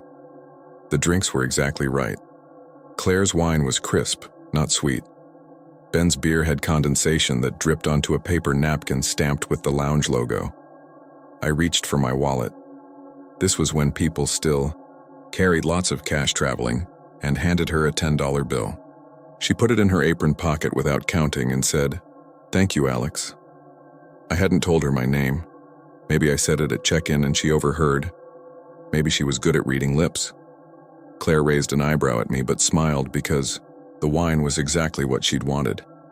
When Annika moved away, a man at the next table leaned over and said, "They train them to remember. That's the secret." We saw Annika everywhere after that. First night late in the casino when we got brave and tried blackjack. She swept by with a tray of water glasses for gamblers who had been at it too long. Her eyes slid across the table, landed on the pile of chips I was bleeding faster than I liked, and she shook her head in a way that made me laugh at myself and tuck my wallet back into my pocket. Second day by the pool, she didn't have the tray. She had a bus tub of empty glasses, and when the contents sloshed, nothing spilled on her. She moved like the ship didn't move. That's the only way I can say it. The deck pitched and everyone staggered a little, adjusting, but Annika's balance never changed. Third afternoon in the photo gallery where they posted prints of everyone boarding in front of the fake life preserver, she came around the corner with that same smile, like she knew something and was deciding if she should tell you. By then, she had become one of those small cruise legends. The man at the blackjack table called her the magician. A woman in the hot tub told Claire that Annika worked both the pool deck and the aft lounge and sometimes the casino at night, which wasn't normal because most waitstaff stuck to a station. "She's everywhere," the woman said, adjusting, her sunglasses with fingers pruned from the hot water. "My husband says she never drinks water. That can't be healthy. You know how people on vacation talk like they've all been friends forever. Someone always knows something. That's how we heard about the girl in the doors. It wasn't a story yet. It was just a mutter in a hallway." I was turned around trying to find the men's room near the theater when I passed two stewards speaking, in Tagalog. I didn't understand most of it, but one said something that sounded like dumadaan sa pinto, which I didn't know then, but I would later learn means passes through doors. The other one made the sign of the cross and rolled his cart faster. We tried to find Annika on the staff board by the purser's desk. The board had little Polaroids of crew and a first name under each so guests could get to know the team. We looked because it felt like a small treasure hunt, something to do between trivia and dinner. We found a Lydia in entertainment, a Marco in bars, a Christina in guest services, but no Annika. It didn't mean anything. Maybe they hadn't updated the board. The ship carried over 1,000 crew. You don't even think about that until you're lost and a kid in a white uniform appears like he grew out of the wall and tells you which way to go. That night in the wake, Annika appeared the second the band finished a set. She set a glass of water on our table without us asking. "It's warm down here," she said. "You should drink." "Do you sleep?" Ben said, grinning. He can come off as a jerk when he thinks he's funny, but he tries for charming. "I sleep when it's calm," she said, and the way she said it turned the line into something else. I pulled a lira note from my wallet by accident instead of $1. We'd been in Naples that afternoon and I still had that soft Italian paper money mixed with cash. I laughed and swapped it out for a 10. "Wrong country." She glanced at the lira, and I swear her face changed, not unhappy, just hungrier, like she was remembering something that was hers. "May I?" she asked, not reaching but inviting me to offer. I don't know why I did. I gave her the lira and she tucked it into her apron, a careful fold. "Thank you," she said. And then, as if it were normal, "I'll bring your change." "You don't have to," I said. I meant it like you say it to any waiter because you feel generous when you're 4 drinks in, and there's ocean out the window and you don't have to drive. "I always bring change," she said, in a tone that sounds silly in writing but felt like a rule, and then she was gone. When she returned, she set down a small ship's wake matchbook with our change folded under it. I hadn't seen anyone using matches on board. Everything was electric. We weren't allowed candles in cabins. Smokers had their lighters, and even those were frowned at, but the matchbook was one of those old promotional ones with the lounge logo on the front and the ship's name in gold. The paper had a faint salt smell, like something you only imagine on vacation because everything smells like salt anyway. "Canny, we ask something?" Claire said, tipping her chin at the name pin. "Where are you from? Your English is perfect." Annika's eyes softened in a way that didn't look sad until later. "I'm from where the water is colder than this." "Scandinavia?" Claire said. "That's a good guess," Annika said, and she smiled like she'd promised herself to only say so much. "The longer you're at sea, the more the ship feels like a place that existed before you and will exist after you." On the 3rd day, I woke to the sound of rolling carts and someone talking softly in the hallway, and when I opened the door a crack, I caught Annika passing by with a tray of covered plates. She didn't see me. The tray tilted with the ship and the domes never slid. She turned toward a crew-only door, and instead of waiting for someone to buzz her in, she stepped through as another steward was pushing out. The door didn't open wide enough for both of them. She went into the gap and was gone, and he came out like no one had passed. He looked at me, seeing him, and looked away fast. At lunch, I tried to ask one of the bartenders about her. His name tag said Marco, and he wore a tie even though it was 90 degrees on deck. "The blonde in your lounge," I said, pretending I wasn't trying to be discreet. "Annika, he wiped the counter like in a movie where someone stalls so they can pick their words. "We don't have Anika in bars," he said. "She said she works the wake," I said, nodding toward the glass doors at the back where the ship's trail spread. White and flat behind us, Marco didn't look. He put a coaster down in front of me I hadn't asked for.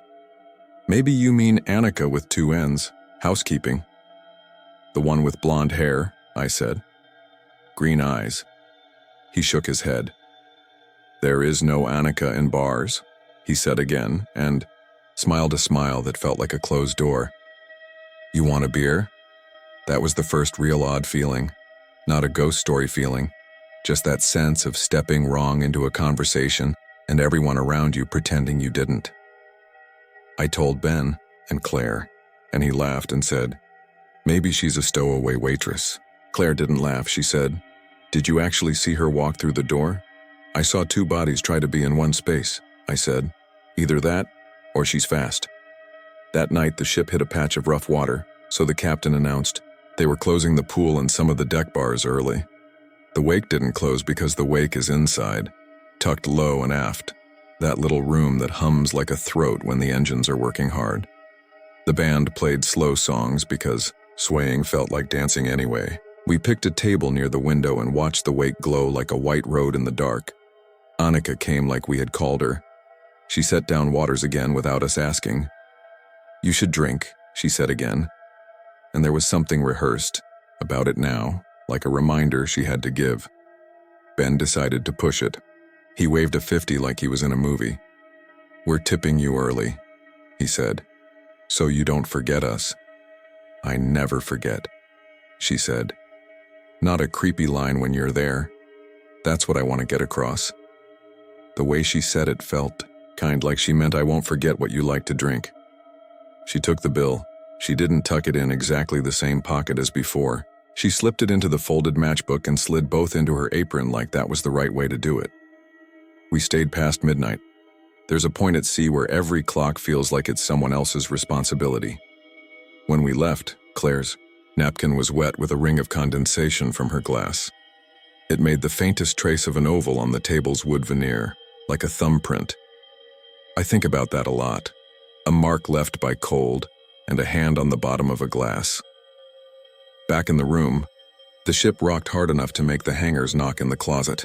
I took a shower, and when I came out, the matchbook from the wake was on my pillow. I hadn't brought it back. I hadn't even noticed Annika taking it away with the change. Under the matchbook was the lira note I had given her the night before. Folded twice, damp like someone had held it with wet fingers.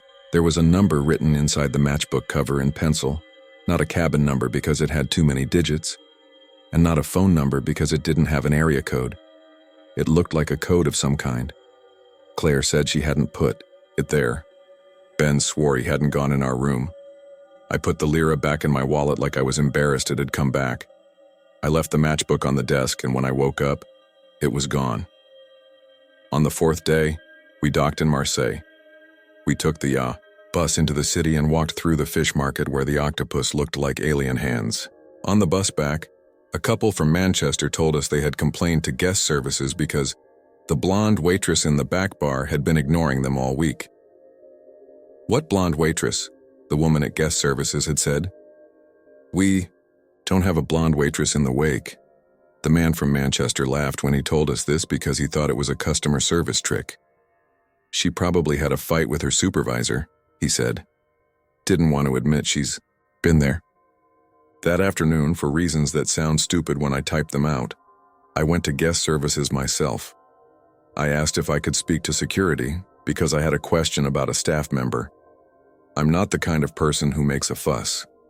I heard my father's voice in my head telling me I was being ridiculous, but the matchbook on my pillow had taken it out of the category of a fun vacation story. A man in a blazer with a radio clipped under his jacket came out and introduced himself as Officer Martin. He had a clipped accent and the kind of kind eyes that make you want to apologize. "I don't want to get anyone in trouble," I said. "I just want to know something. Does someone named Annika work in the wake?" He asked me to describe her, and I did. He wrote down my words like they mattered. He asked what time I had seen her, if I had seen her in other venues, if I had any photos. I laughed and said maybe, because we were carrying disposable cameras, and it's amazing how little we photoed the staff then. He nodded like that made sense and said he could check the roster for me. He came back 5 minutes later and said, "There's no one by that name assigned to any venue currently open to guests." He said it in that careful way that left space for the possibility that he had made a mistake, or that there was some administrative gap, and I pretended I believed that. He added, "May I ask why you're inquiring?" I told him about the matchbook appearing in the cabin and the returned lira note. He asked our cabin number. He said he would have housekeeping check if someone had entered at an unusual time. I apologized again for bothering him. He said, "It's never a bother if you're uncomfortable on board." He turned to go and then turned back like he had made a decision. We do get, from time to time, reports of a person working aft who doesn't exist in our system. I can't explain that. I only ask that you don't follow anyone through a watertight door. It's dangerous. Back there. He said it like a dad whose kid has started to climb a fence. He smiled, not all the way. "Enjoy your evening." When I told Claire what he'd said, she asked if we could just spend the night at the piano bar instead. "New place, new waitress," she said. We tried that. A woman named Lydia sang, "My Heart Will Go On," and people ate it up unironically. For a while I forgot about Annika. The piano bar was midships and quiet, and you could feel the steady motion of the sea instead of the growl of the propellers. Then Ben came in from the hallway, waving us over like he was a kid and had found something cool. "She's down there," he said, "in the wake, and you won't believe this." We went. We walked down those stair steps that get narrower as they go, felt the temperature change as we descended, heard the band's bass before we saw the room. From the doorway, I watched as Annika came out of the service galley carrying a tray with 3 drinks. The service door is one of those heavy metal things with a porthole, and it has a hydraulic arm that makes it shut slow. Only this time, it shut fast and Annika was through it, and then for a second she wasn't anywhere at all, and then she was in the room. I didn't see the door open wide enough. I didn't see anyone hold it. She was one place, the door shut. She was another place. Ben's mouth was open. Claire's hand had found my wrist and gripped it until the bones lined up painfully. "Don't," Claire said, because she knew me and I was already moving. I went after Annika. I dodged a man in a white linen shirt who smelled like cologne and heat. I shouldered through that door and felt an instant drop in temperature like someone had opened a freezer. The service corridor back there didn't look like the rest of the ship. The floors were plain metal, not carpet. The walls were pipes and warning stickers. There was a long, straight stretch they called I-95, someone told me later. A highway that runs the length of the ship. The air tasted like coins. Annika stood at the far end of a cross corridor, her tray skewed on her hip like she had finally felt the ship's motion. She looked over her shoulder at me, and for the first time she didn't smile. I thought she was going to tell me to leave. Instead, she lifted her tray in a small gesture, almost a salute, and slipped right out of sight. I went right. My shoes clanged on the metal. I passed a gray door with red letters. Watertight door. Keep closed at sea. It was open, a crack, and water hissed through the gap soundlessly, like a recording of water played at the wrong speed. I know that doesn't make sense. The sound was wrong. I didn't want to look, but I did. Behind the door was another corridor, narrower, the paint different, older, the hazard stripes the wrong shade. The sign above the doorway didn't have the ship's name. It had a name I didn't recognize. I can see it and I can't write it. The letters were a little off, like a foreign language trying to be English. "Sir," someone said behind me, "you can't be back here." It was a steward, Filipino, early 20s, face gone pale in the way brown skin goes pale when the blood moves. He reached for my elbow and then didn't touch me. "Sir," he said again, softer. "Please, Annika," I said, as if she were a reason to ignore all the signs. He shook his head hard. "No, Annika," he said. He swallowed. "Sir, please." He glanced at the watertight door like you glance at a sleeping dog. "It's closing." I stepped away in time for a panel to drop somewhere above with a hydraulic. Sigh. The open door settled a centimeter and the sound changed. A bass note in your bones, the way a subway sounds layered under your feet. The steward breathed again. He didn't pull me. He walked me by, talking. "Follow me. I bring you out. It is dangerous here. You can hurt." I looked back down the corridor where Annika had gone. For a second I saw her again. Not the green-eyed girl with the perfect posture, but a figure through glass moving underwater, her hair flowing, her tray balanced perfectly flat. She wasn't looking at me anymore. She was walking past, on her own route, a track no one else used. The steward touched the wall with his fingers like he was counting his steps. He put me out a door that made my ears pop like a plane landing. We were in a stairwell I recognized. When we came into the hallway, Claire was there, angry in that terrified way that skips straight past words. Ben hovered behind her, guilty, because he had been the one to bring us down. The steward said something, in Tagalog, that I recognize now as a prayer. He met my eyes once, and it felt like he was trying to tell me to be smart, to take the out I was being given. We went back to the wake because we were idiots. I think if I had gone to bed then, I would have slept through the rest of the weirdness and come home and told this as a quirky thing that happened once. But we sat back down. The band started a new set. The wake outside the window glowed its endless road. The room felt like it was breathing slow with the hull. Annika came. Of course she did. She set down 3 waters again like she had a checklist. She had to close. Claire said, "We need to ask you something and you can say no." Annika didn't look like she would say no. Claire said, "Did you put the matchbook in our cabin?" Annika's eyes did the soft change again. "I didn't go to your cabin," she said calmly. "We don't go to guest cabins without a call." Then she leaned a little closer like she was sharing a trick. "If something is in your cabin you don't want, put it outside your door. Housekeeping will take it away."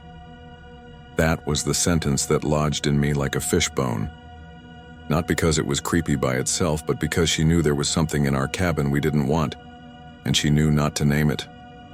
"Who are you?" Ben asked in the blunt way he sometimes talks when he's tired. Annika looked at him with an expression I can only call patient. "I bring drinks," she said. The band changed singers. People clapped. A woman in a blue dress tripped on the little step in front of the stage, and 3 men reached to steady her at once. The room made that kind communal sound people make when everyone agrees to be gentle.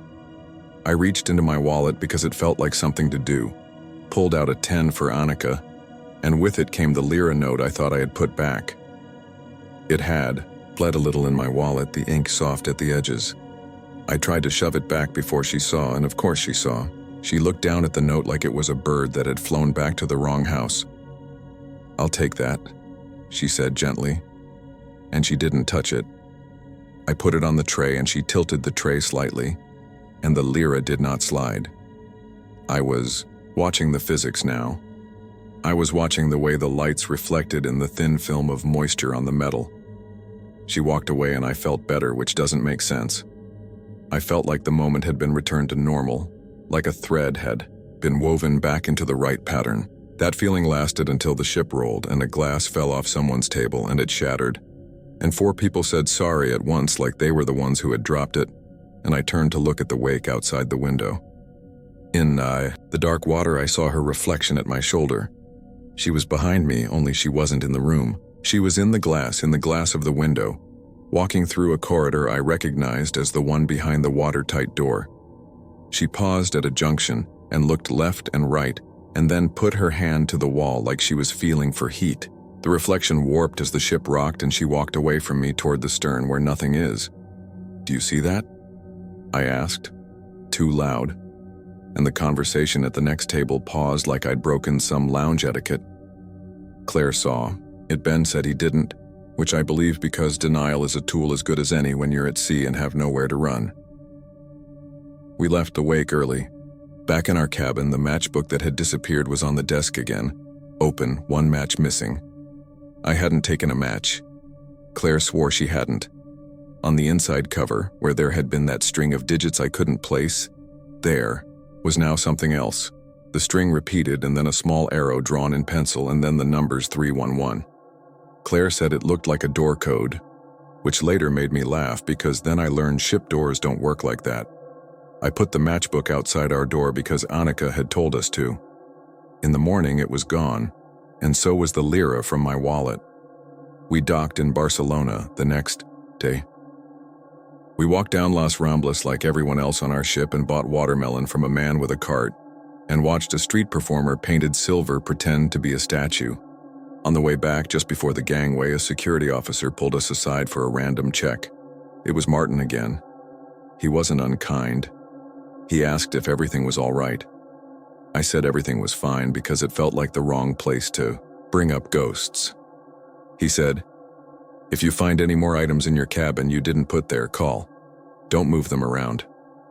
He said it like a second warning in the same way a parent repeats a rule before the party.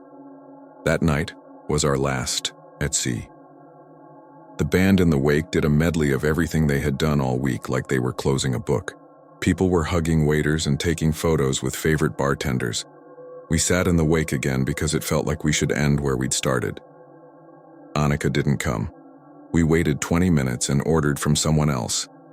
The someone else was new to us, dark hair, no smile, eyes that were counting tables.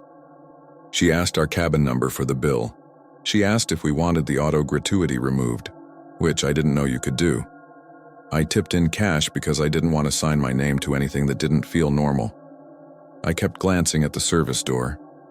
I didn't want her to come, and I did. The wake outside the window looked endless in that way the sea does at night, a path and a wall at once. I excused myself to use the bathroom and didn't go to the bathroom. I pushed through the service door like the stupid character in a movie. The corridor was empty. The air was colder. My breath fogged just slightly. I stood there longer than was sensible because I wanted to hear it again. The wrong sound the water made behind the watertight door. It came like it had waited for me. The deep click of some mechanism locking. The whisper of water moving through a space water shouldn't be. I followed it. I put my fingers on that red-lettered door, and they came away wet with something that smelled like metal. I pressed my ear to the seam and heard footsteps not where I was. footsteps that matched the roll of the ship. A rhythm a person develops when their floor is a moving thing. I thought I heard a voice. It might have been air. It might have been the band, too. Rooms away, the voice said something that could have been my name. "Alex?" Claire said behind me, real and warm and angry, and the spell broke in the most practical way. She grabbed my sleeve and said, "We're supposed to put our suitcases out by 11. Come back to the room, please." We walked back the long way. I looked over my shoulder once and saw the steward who had helped me earlier. He stood at the end of the corridor with his hands folded and his head down like he was counting again. He lifted his eyes, met mine, and shook his head once. He didn't move until I was through the door. We slept badly. Every creak sounded like someone setting down a tray. Every slosh against the hull sounded like footsteps in water. At 5 in the morning, the ship docked in Spain and the engines changed tone in that way I now know means you're close to land. We pushed our suitcases into the hallway with everyone else's. We ate one last breakfast where the eggs tasted like hotel eggs and the orange juice tasted like sugar. In the crush for the gangway, we lost sight of Ben for a minute and then found him again by the slot machines. He said he wanted to put in one last coin for luck. He didn't win. We walked down the gangway into real air. The sun looked like a new penny. The cruise terminal smelled like plastic and concrete instead of damp carpet. My head felt light. On the bus to the airport, Claire leaned her head on my shoulder and said, "When you tell this story, tell it like we were stupid but not crazy." A week later, back home, I dropped a roll of film at the 1-hour photo and came back after lunch to pick up an envelope thick with prints. There were the photos everyone takes, the ship from the pier, the three of us squinting into sun on the deck, a close-up of a plate of shrimp for some reason. There were 3 shots from the wake. In one, Ben's grin is too big because we were tipsy.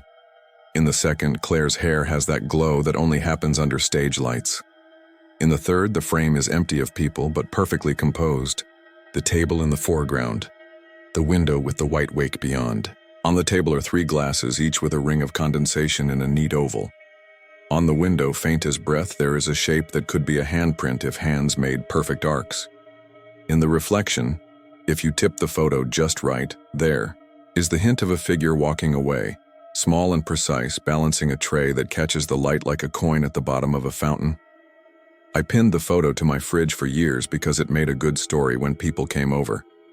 I would say, "We stayed in a lounge served by a woman who didn't exist," and people would laugh in the right places, and then I would show them the matchbook I kept in a drawer, the one with one match missing and a smear of something that might be salt across the cover. I never told them about the lira because that part doesn't sound like anything except me losing money and finding it again. Sometimes I wake up at night to the sound of glasses. Not breaking, just touching. That hollow sound ice makes when it shifts. If I get out of bed and go to the kitchen, there will be a ring of water on the table I know wasn't there before.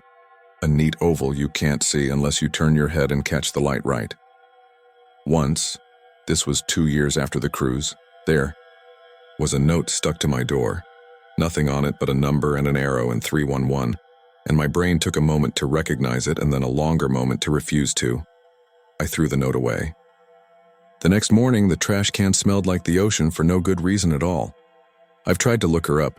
I've tried the way you try anything like this, with forums and search engines and the part of Reddit where people tell stories and other people say pics or it didn't happen. There are posts I wish I hadn't read. Stories from people who say they saw a girl with a tray step through a door that was still closing. A man who says he tipped a waitress named Annika and then found his money folded under his pillow wet as if it had been dunked in the sea. A woman who says she worked in housekeeping on a different ship, and once late she saw another uniform cut through a corridor that wasn't there anymore, and when she told her supervisor, he said, "Do not mention this," in a voice that was not a voice you ignored. Whenever a new cruise makes the news, I click. I check the lounge names like someone checking weather. I have never seen the Wake again, not with that name. But every ship has a back bar. Every ship has a stern where the white road stretches into dark. If you ever find yourself there, and a woman with green eyes sets down water on your table without you asking and says, "It's warm down here, you should drink," and you look down and you have not told her your name and she says it anyway. Tip in cash if you like. I think she likes it because it means you are solid enough to be kind. Do not follow her through a door that says it shouldn't be open. Don't try to match the ship's rhythm with your feet. And if you wake in the morning and there's a matchbook on your pillow and a bill you didn't mean to give back in your wallet, put them outside your door and go on pretending you are just another passenger. Not because pretending makes it untrue, but because pretending is how you leave when the ship docks. I still hear her sometimes. Not a voice, not words. The clink of a glass against a tray. The roll of wheels somewhere just out of sight. The sound of someone who knows the path by heart, working a shift that never ends. If I ever see her again, and I hope I don't, and I hope I do, I will do what she asked all along. I will drink my water. I will not forget, and I will not follow. This happened to me in the summer of 2015 on a Baltic cruise my sister talked me into. I was 29, she was 26, and we were both too broke to do anything fancy, which is how we ended up in one of the cheap interior cabins, 2 decks, above the waterline. No window, no natural light. Just beige walls, a bolted dresser, a bathroom the size of a closet, and a carpet that felt like it had been ironed onto concrete. It was our first time on a ship that big. We left Stockholm, hit Helsinki, and were on our way to Tallinn when the weather turned. By the time we were heading back toward Sweden, a storm settled over us like a hand. The first sign it was going to be bad was the barf bags that appeared overnight on the stair rails and by the elevators. The second sign was the elevator screens, switching to a calm, looping video telling passengers to use the stairs due to weather. People laughed about it at lunch, clinking glasses and posting photos of gray waves to Instagram, and then before dinner you saw the same people walking carefully down the hallway with one hand on the wall, like the hallway might decide to tip if they didn't. At some point, an announcement crackled that outdoor decks were closed and to please remain in your cabins if you felt unwell. You know those fake fireplaces some ships have on their big TVs? Our whole deck had those on the screens. A touch of cozy, I guess, while the world tried to pry the floor out from under you. Our cabin number was 2149. My sister Maya claimed the bed by the wall. I had the one closer to the bathroom and the door. The first time we heard the knocking was late the first night of the storm. The ship rolled, the hangers in the closet clicked, and then 3 dull, heavy thuds under the carpet spaced a second apart. It didn't sound like pipes. I've lived in enough old apartments to know what pipes sound like at 2 in the morning. A clatter, a ping, a hollow, echoing ring.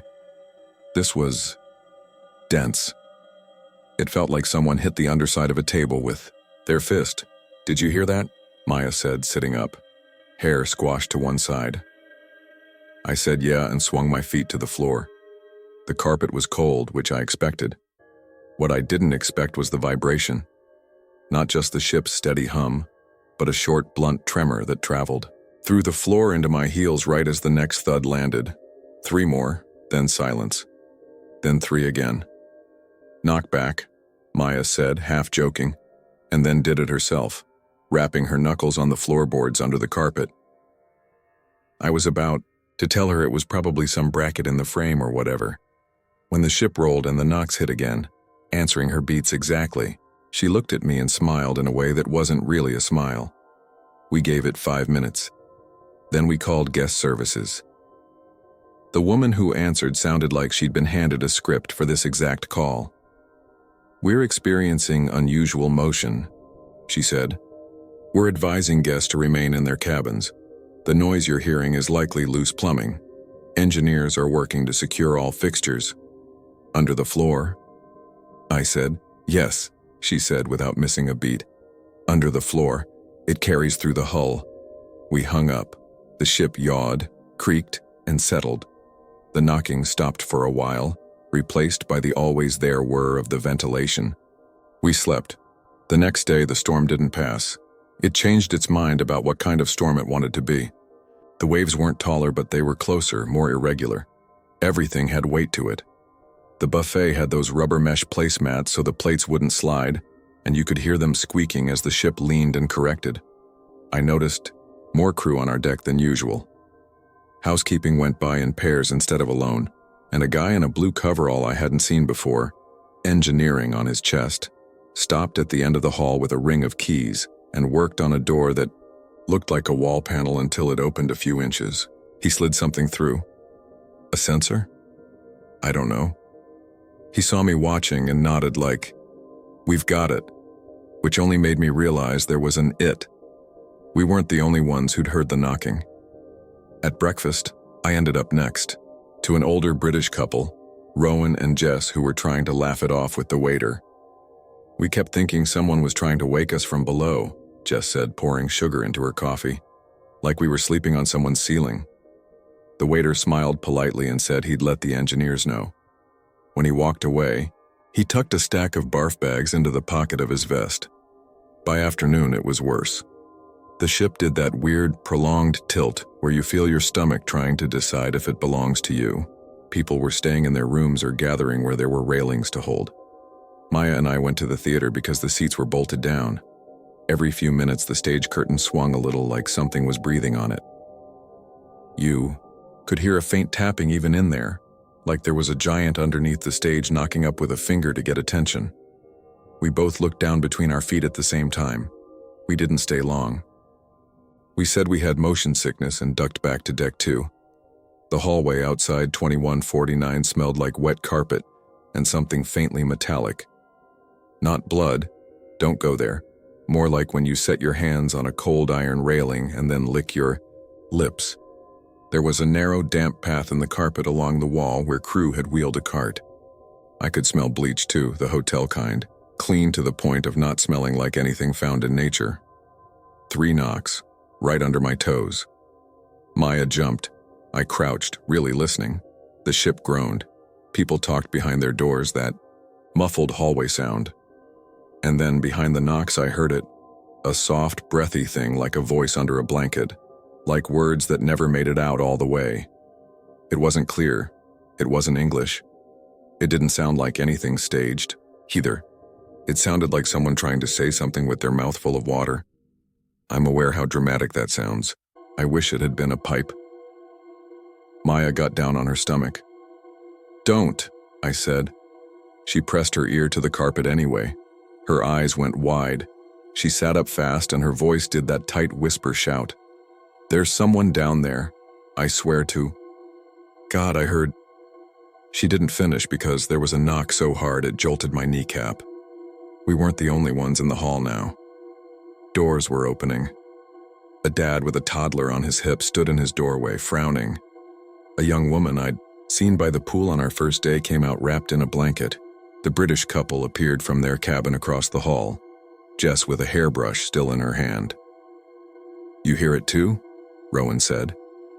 Before I could answer, a housekeeper hustled up, the kind who always made our beds with the corners squared.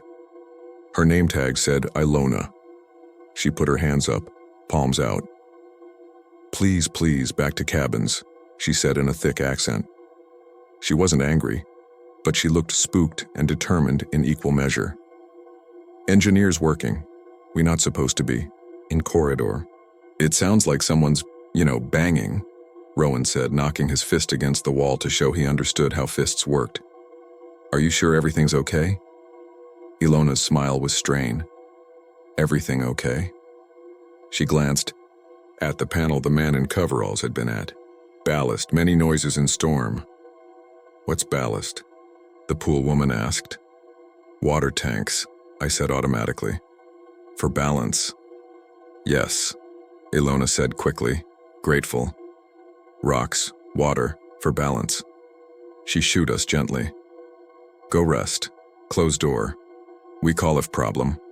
We went into our cabin, obediently, because that's what you do when someone in a uniform tells you to. The door clicked shut.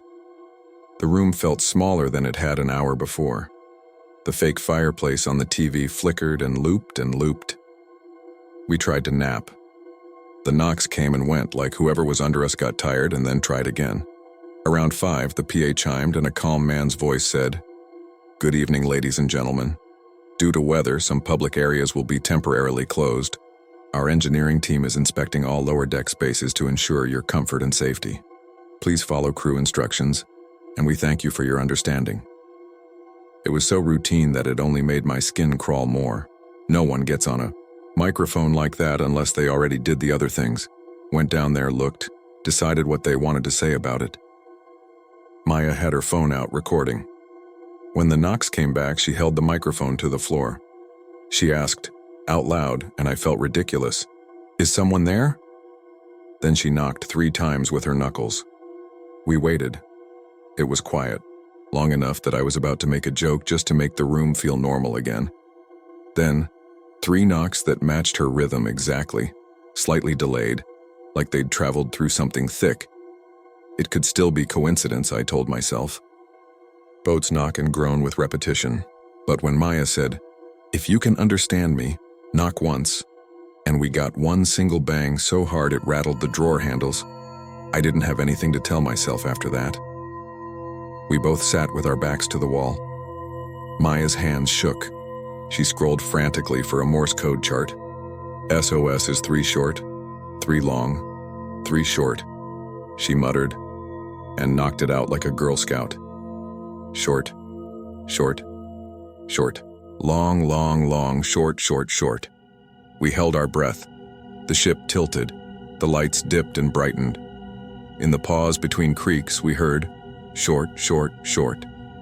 A long pause, and then 2 long knocks we felt more than heard, like the floor was taking a slow breath.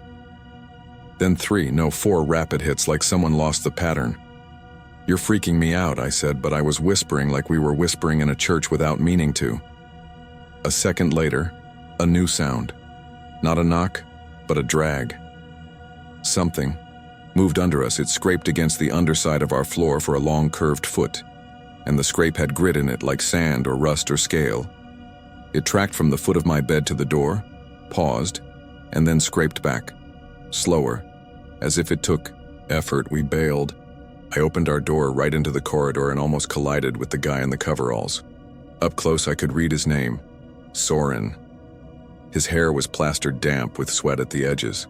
Behind him, 2 other men in matching coveralls stood by.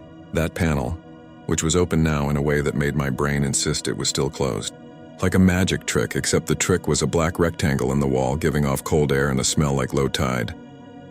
"You need to go to your room," Soren said, but softer than Ilona. He didn't sound scolding. He sounded tired. "What's under there?" I said. I wanted him to say pipes like the script said. I wanted him to say it so cleanly that I'd be able to laugh about all this later. "Tank," he said. "Air pocket. When ship rolls, air moves, makes sound." He half smiled like he knew how that sounded.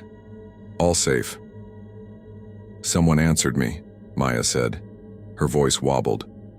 "I don't care about pipes. Someone knocked back exactly when I did. It's recorded. I can play it." Soren's eyes flicked to the open dark square.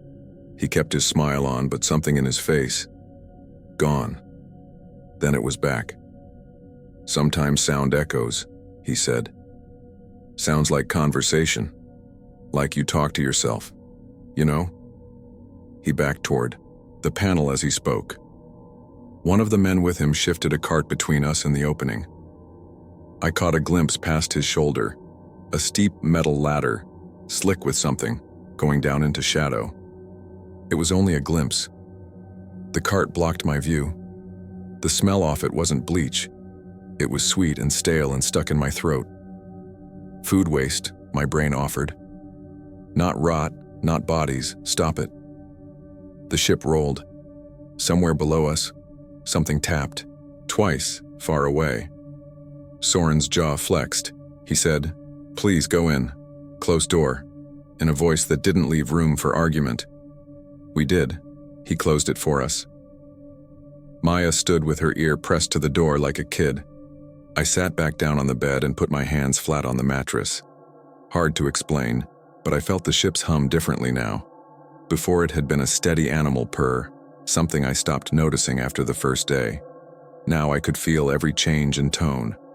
A low, hollow throb as we climbed a wave. A brief lift as we crested. A shiver as we dropped. The cabin light ticked once off and on like a breath held and released. The knock started again, traveling like a person pacing under the floor, pausing under the door, coming back. Around. 8, the PA chimed again. Ladies and gentlemen, we will be pausing our itinerary briefly to complete a technical inspection. Please remain in your staterooms or designated public areas. Our crew will be delivering complimentary refreshments. If you want to know how to make a whole deck hold its breath at the same time, tell them everything is normal and here comes free juice. The floor quieted. The ship slowed.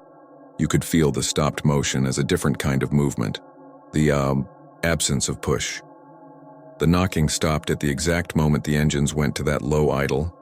Then there was a clank like a heavy door opening far below us, and a series of muted thumps, as if carts were being rolled across a metal floor. Maya looked at me, eyes wet. I shook my head, not at her, at the thought forming between us. Outside our door, footsteps. 2 crew, then more, then many. The cart squeaked. The sweet stale smell got stronger, then less, as if whatever it came from was moved further away. Behind it, almost lost under the movement, a sound like breath through teeth. Not a person's breath.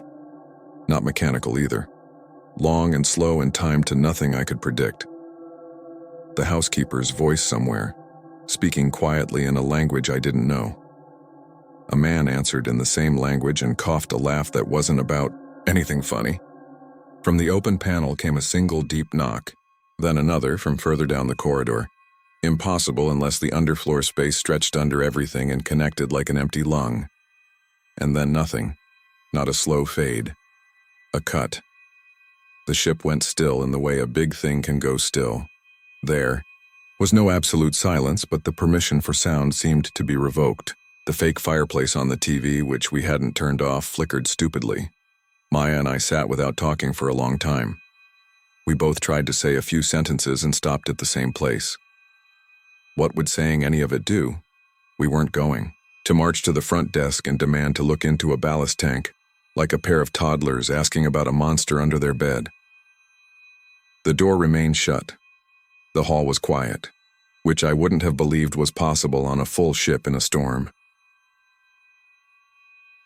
At some point we must have slept. I don't remember choosing it. I remember waking up all at once like a switch. The cabin clock said 2:43 a.m. The floor was warm under my feet, which was new. I stood there, waiting, because I wanted to know if I'd only imagined the warmth. It wasn't much, but it felt less like whatever was under us was cold metal and more like it had been busy very recently. I stood there until my skin adjusted, and I couldn't tell if it was warmer or if my feet had just ceased to complain. When morning finally came, the storm had apparently decided we weren't worth its time anymore. The elevators were on again. The barf bags on the rails were gone. The ship made cheerful morning announcements about bingo and the art auction, and people poured onto the buffet like last night hadn't happened. I waited for the knocking, almost missing it, the way you miss a machine you've tuned out. It didn't come. We told ourselves we'd imagined the voice. We told ourselves the pattern was coincidence. At breakfast, we looked for Soren among the crew and didn't see him. We saw Ilona, who looked like she'd slept 3 hours and then bounced up on nerves alone. When she saw us, she raised a hand and then glanced away, the way you look away from someone who saw you cry. Rowan and Jess waved us over to their table. Jess had her phone out too. Without preamble, she slid it across to me and hit play. Her recording was worse quality than ours, and you could hear her whispering to Rowan, not to talk, you'd mess it up. And then, faint, you could hear 3 clean knocks, a long pause, and the steady throb of the ship. She'd written a note below it. Morse, SOS. I played ours for them. We all sat with our 4 coffees and our 2 devices and our dumb little note pinned to reality, and none of us could chisel loose the explanation that would let it go. Did you hear anything after? Jess asked. I told her about the dragging. Maya added very quietly about the breath sound. Rowan stirred his coffee until it went cold. I used to work on ferries, he said finally. Nothing this size. Knocks, yeah, loads of knocks, but that... He waggled his phone in the air. You don't get a voice. I didn't realize until we got home that the ship had never mentioned the storm afterward, not in the way they usually turn everything into a cute story. They didn't joke about the barf bags or hand out little "I survived the Baltic" pins. The crew didn't tell those performative, "Whoa, that was a big one" anecdotes. It was like the whole thing had been a chore they were relieved to have completed, not an adventure we all went through together. A week after we got back, we compared recordings on my laptop. If you turned the volume way up, you could hear a single breathy syllable after one of Maya's questions. She kept replaying it. "It's Apua," she said at one point like a spell. "It could be Apua. That's Finnish for help." We looked it up. She was right, or she wasn't. If I wanted it to be help in Estonian, which is abi, I could hear that too. If I wanted it to be nothing, it was nothing. There are a few things I haven't said because I don't know if they matter or if they're part of the way a story turns into a shape that can be told. 1. There was a thin crack in the floor by the bathroom door where the carpet didn't quite meet the metal threshold. On the morning after the storm, there was dried salt in that crack, like the line of a high tide. Maya noticed it first, ran her finger along it and tasted it because she's that person.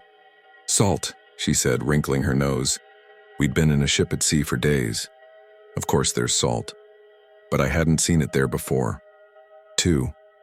In the middle of the night between the announcement about the inspection and my 2:43 a.m. wake-up, I dreamed I was on the theater stage, looking into the audience, and all the seats were full of people whose faces were covered by wet cloth. It doesn't count. It was a dream. But Maya told me a week later, she dreamed she was trying to open a door that kept swelling shut with water on the other side. 3. There were 2 cabins on our deck whose doors got a little yellow notice slid under them the morning after.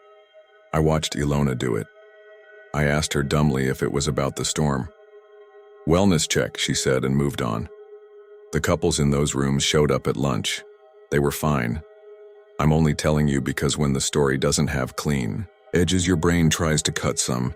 A year later, I was on a plane that hit bad turbulence. You know that judder in your teeth?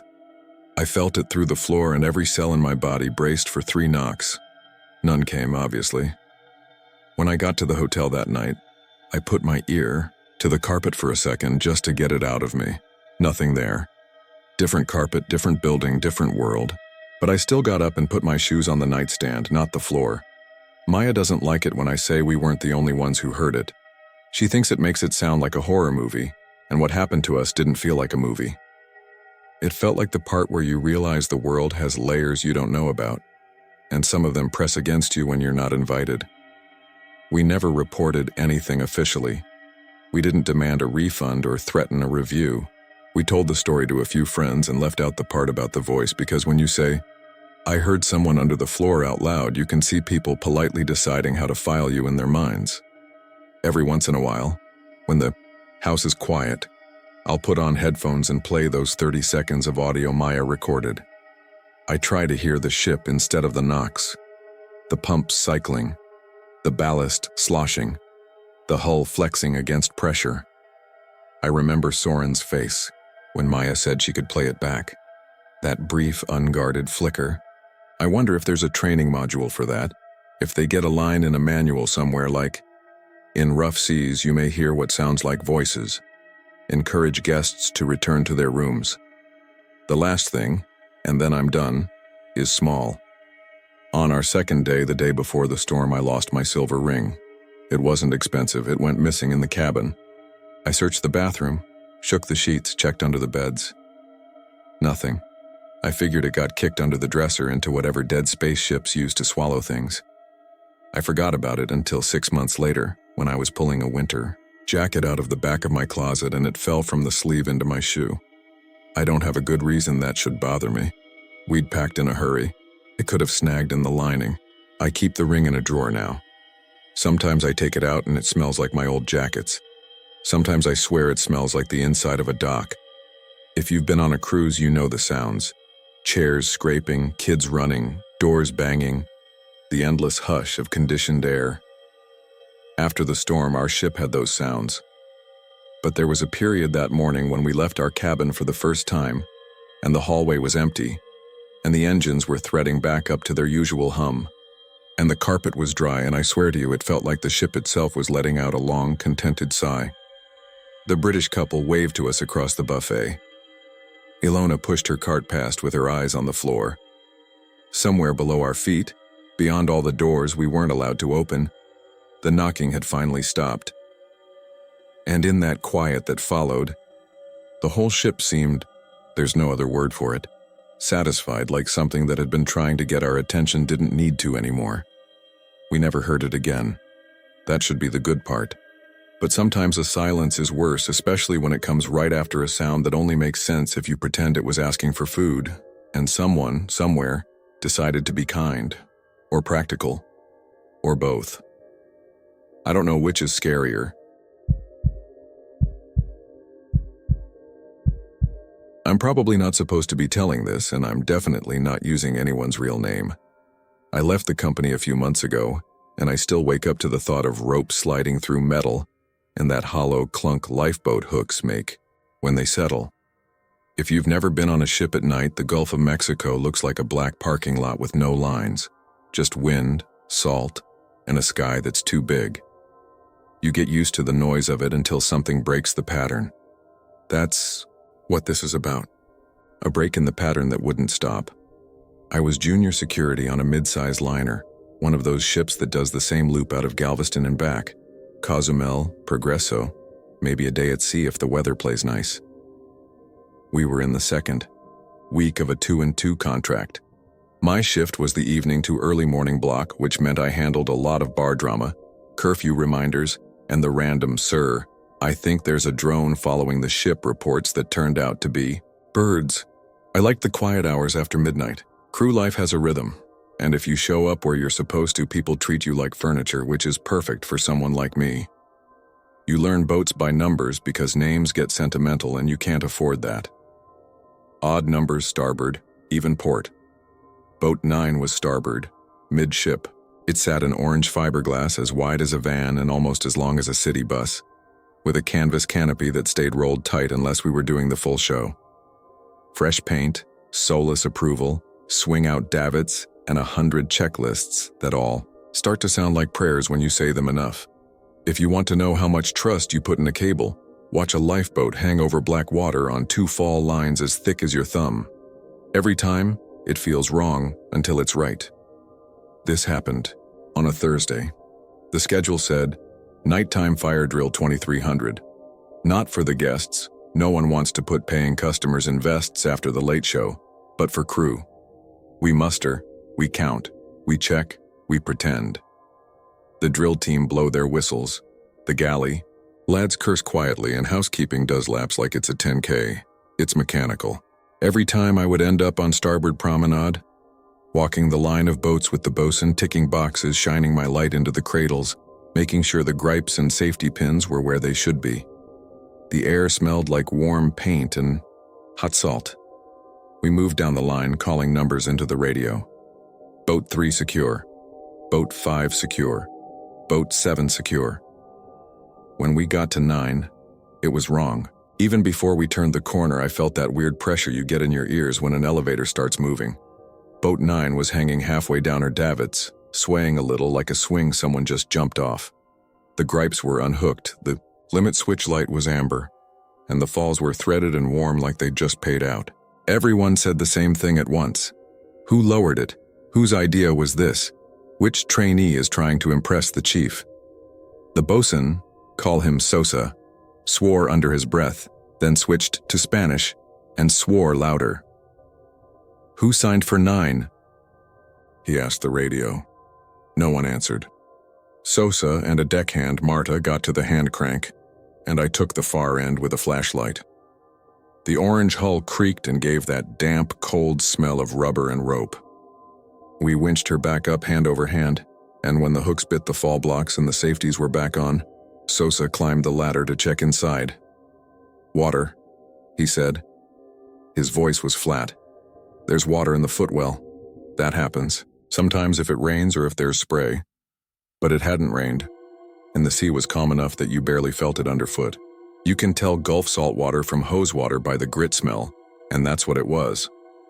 There were footprints too, which I didn't want to say until someone else did. Bare prints, heel and ball and toes, going forward to the bow bench, turning like whoever made them had leaned over. They were drying fast in the warm night air, little white chalky outlines on orange gel coat. "Okay," Sosa said. "This is a joke." Except he didn't sound like he thought it was.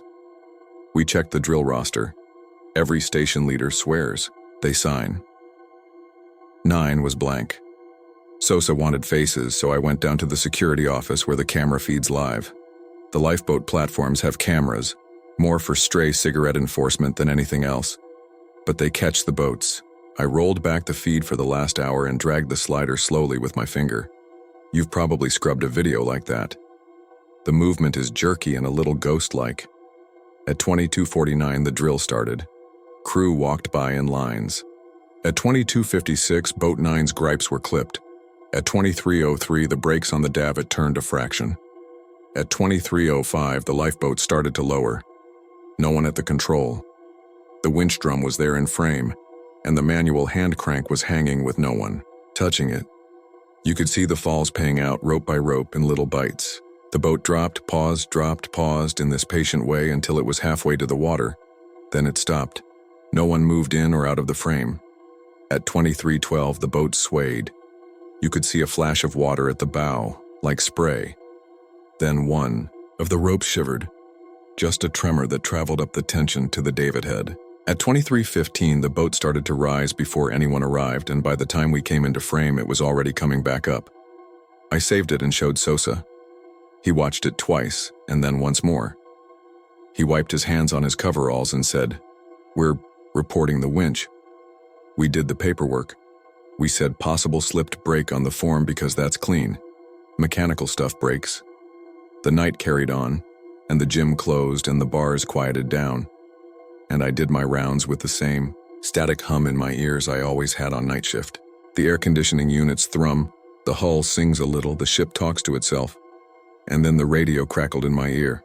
Security, starboard promenade, midship. Motion sensor triggered. We've got little sensors meant to catch crew who sneak smokes and guests who ignore limits. The starboard midship zone includes Boat 9. I went with Marta while Sosa went to get the electrician. There was no one there.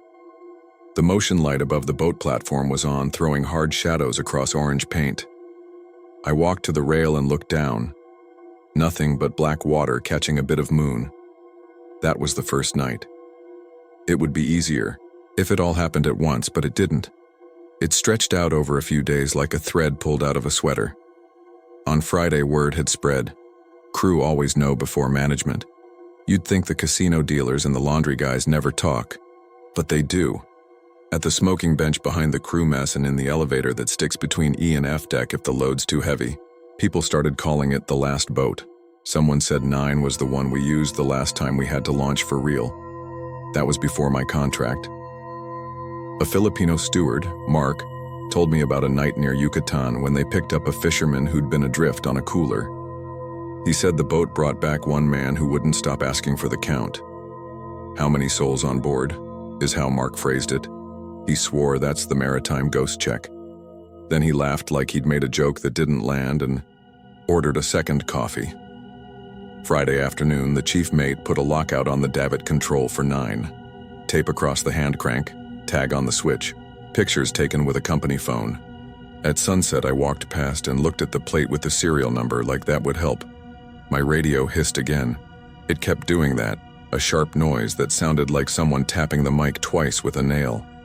"Stop keying," Sosa told me. I wasn't. When I lifted the radio to my mouth to answer, the screen on it was fogged, like it had been out in humidity. The rest of the hall was dry and cool. The patch of deck by Boat 9 felt colder than the air a foot away, and I know that. Sounds like I'm making it poetic, but I put my hand out and felt it. A drop, like standing next to a supermarket freezer. That night, a guest on deck 10 called to say there was someone in a lifeboat. She'd been looking down, enjoying the breeze after the karaoke crowd went to bed, and she swore she saw one of the orange boats swing out just a fraction and sway, as if someone had leaned over the side and spit. Cameras showed nothing. Still, The casino guy brought it up when he came down for his midnight smoke. "You hear about 9?" he asked the laundry crew like it was already a legend. Everyone shrugged like they didn't want to be the first to tell it. By Saturday, the feed started to glitch. The camera over 9 would drop frames while the others were fine. It's old tech, and I didn't go straight to weird, but it was the same kind of missing, like words swallowed in a sentence. In between those gaps, the boat was always a hair different. More slack in the fall on one side, the bow line hanging at a new angle, a shadow where no one stood. Sosa and I did a closer look that afternoon, midday when the sun was bright enough to put brittle edges on everything. We opened the canopy and checked the release gear. The offload lever was stiff like it should be. The painter line, what ties the boat to the ship before you move away, was coiled neatly, nothing frayed. There was a white ring of salt on the till floor where yesterday's water had dried. "Did you hose it?" Sosa asked the deck team. They said no. He knelt on the bench and frowned at the floor. He touched something and rubbed it between his fingers. "Salt," he said, and then looked at the little scuffs leading up to the bow again. If you squinted, you could convince yourself you saw a newer outline. Maybe the prints had been refreshed, and maybe I was letting my brain make faces in clouds. That evening, the muster alarm was silent for once, and I thought maybe we'd get a normal night.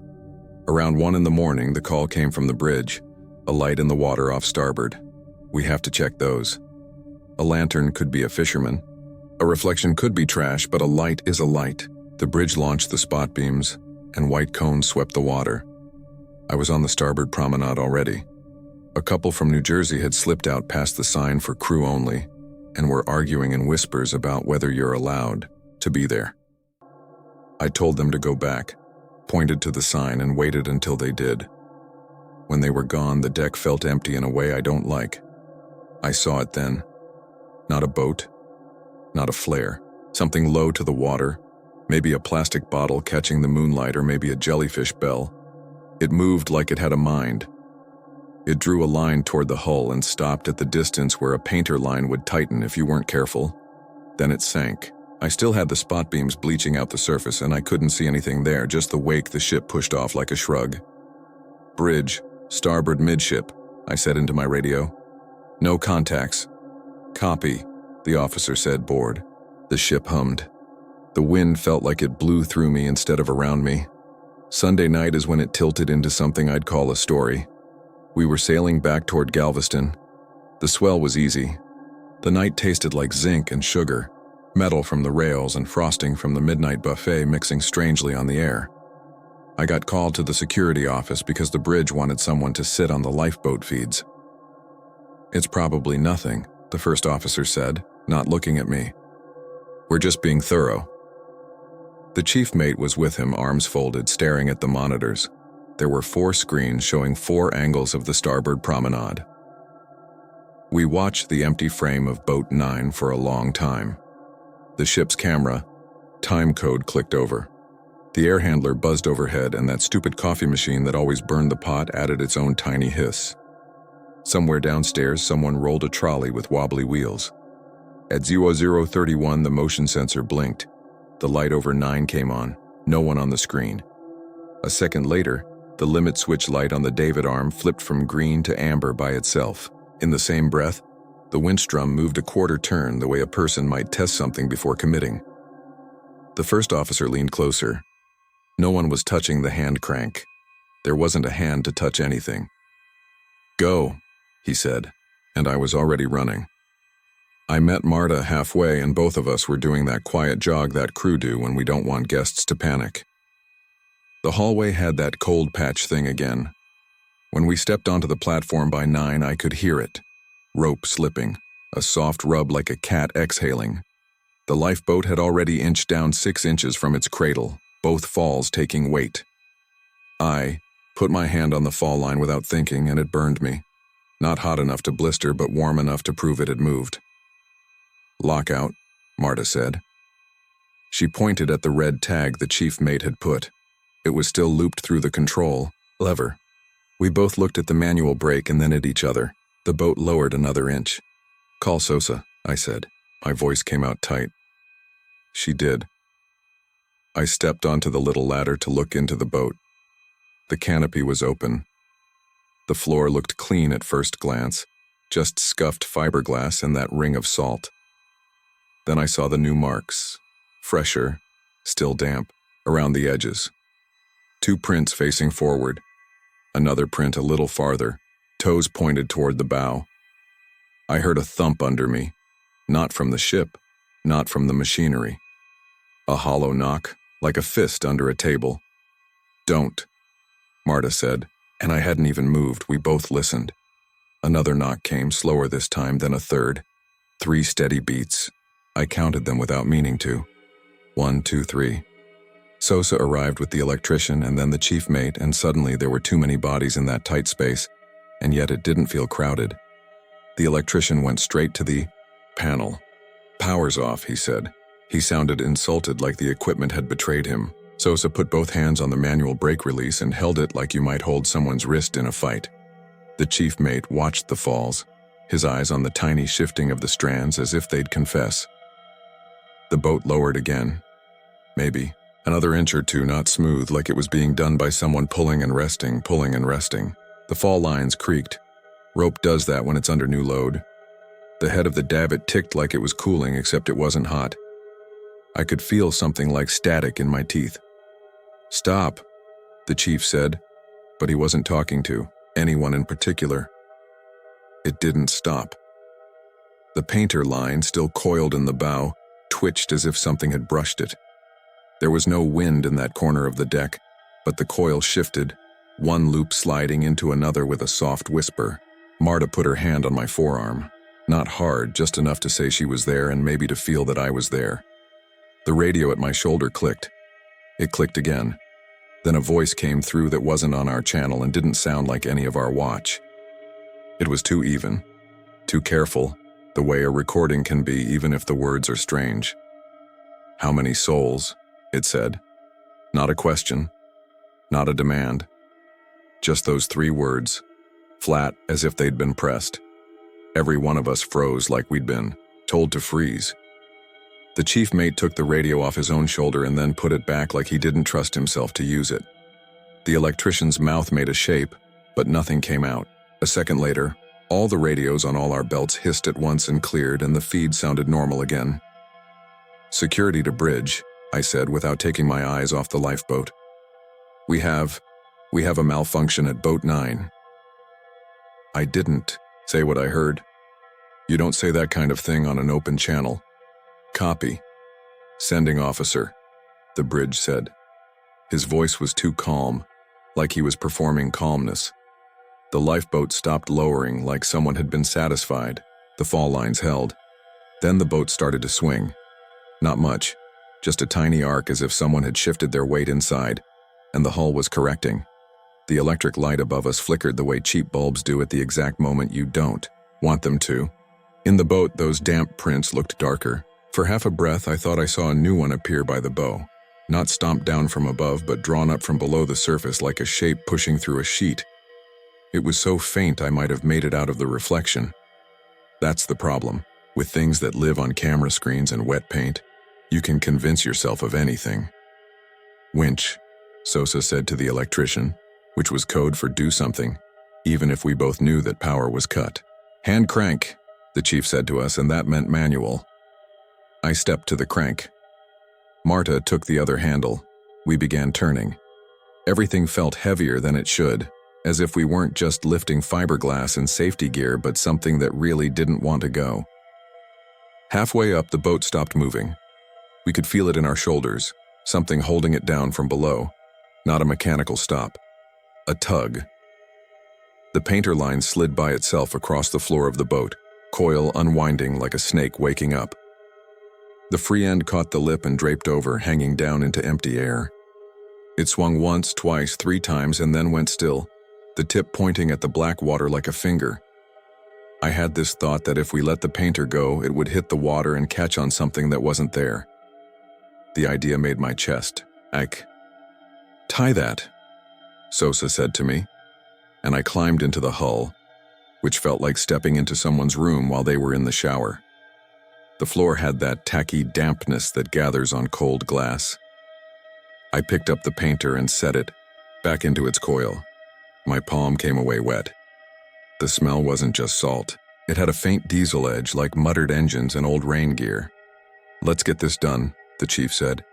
And we cranked, and the boat rose the last feet until it touched the cradle and the hooks took. Everything relaxed at once. The air felt ordinary. The radios were dead quiet.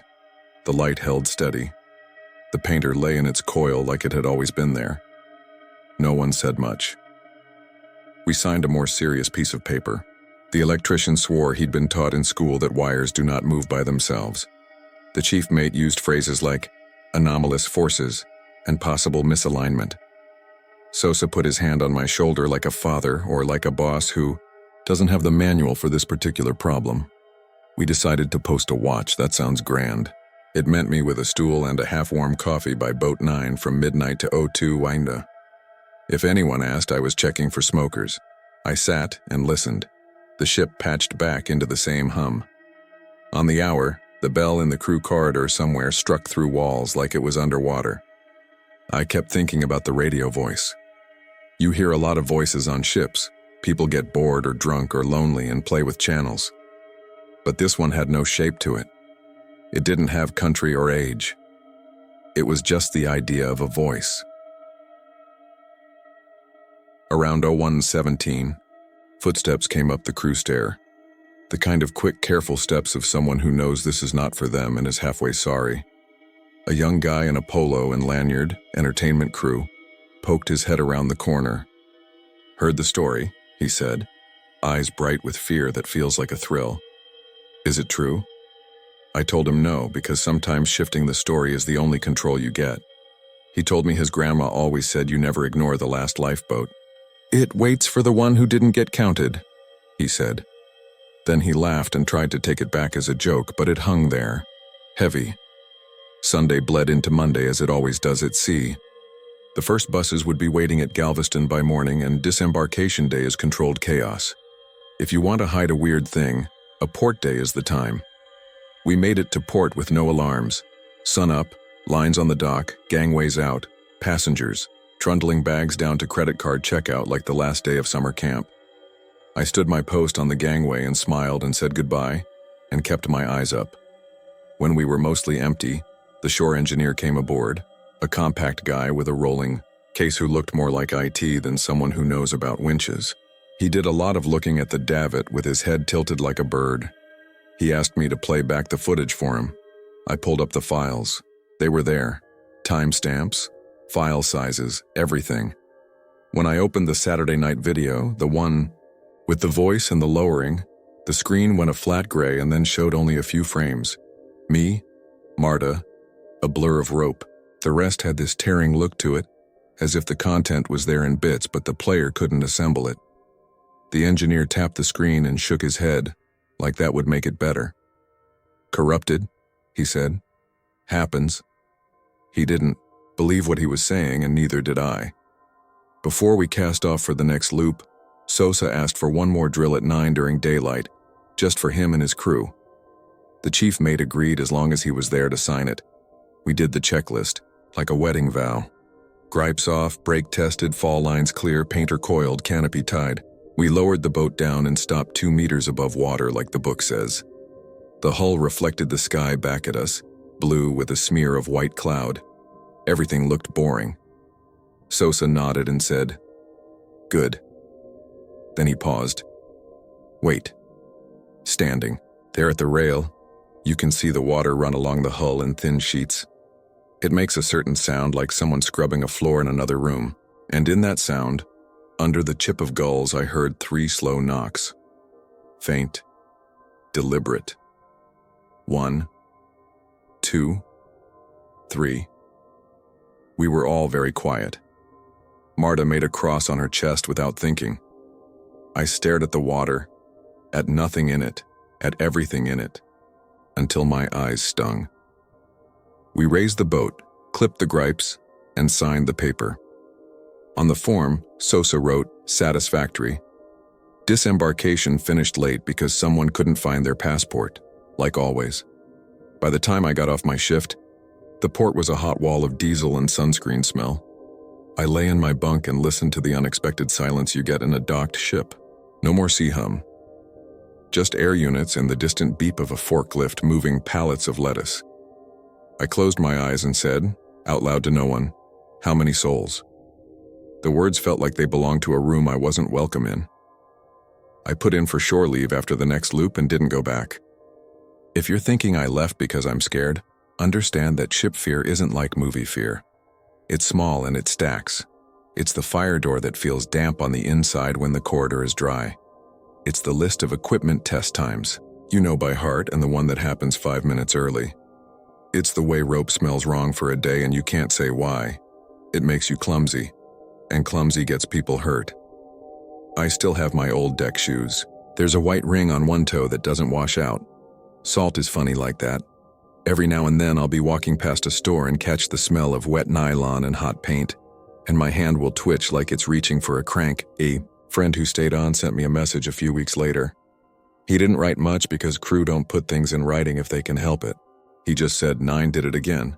Then, Bridge says stop telling that story. And finally, drill roster had 1 extra tick mark next to 9, no name. I don't have an ending that makes sense. That's not how ship stories work. Most of the time you never learn what was in the water or if it was just you. I can tell you what I believe and I know how that sounds. But I'm going to say it anyway because it's the only thing that settled my head enough to sleep. The ocean keeps perfect count, better than we do. When we run, when we muster, when we call names and tick boxes and close doors, it listens. If we miss someone on shore, on board, in the space between, it doesn't. It leaves a place. If you ever find yourself on a deck at night and hear rope moving with no hands on it, don't lean over to see what wants you to see it. Don't talk to empty air like it might answer. Just check the roster and count the people near you, then count again.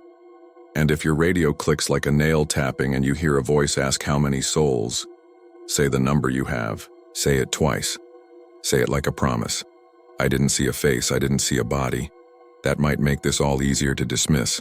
Call it stress, call it groupthink, call it the steep learning curve of a new contract. Call it what you want. But that lifeboat lowered itself rope by rope into a dark sea, and when we pulled it back up, salt water pooled inside and footprints led to the bow where the painter waits. Nobody signed the drill roster for 9. The video showed the boat moving with no one in the frame, the way a breath moves a curtain, and the knocks were as regular as a heartbeat. If you've sailed, you know there are rules, and then there are rules. Don't step onto a moving gangway. Don't turn your back on a line under load. Don't say good luck, say good voyage. And don't ignore the last lifeboat. It's not always for you.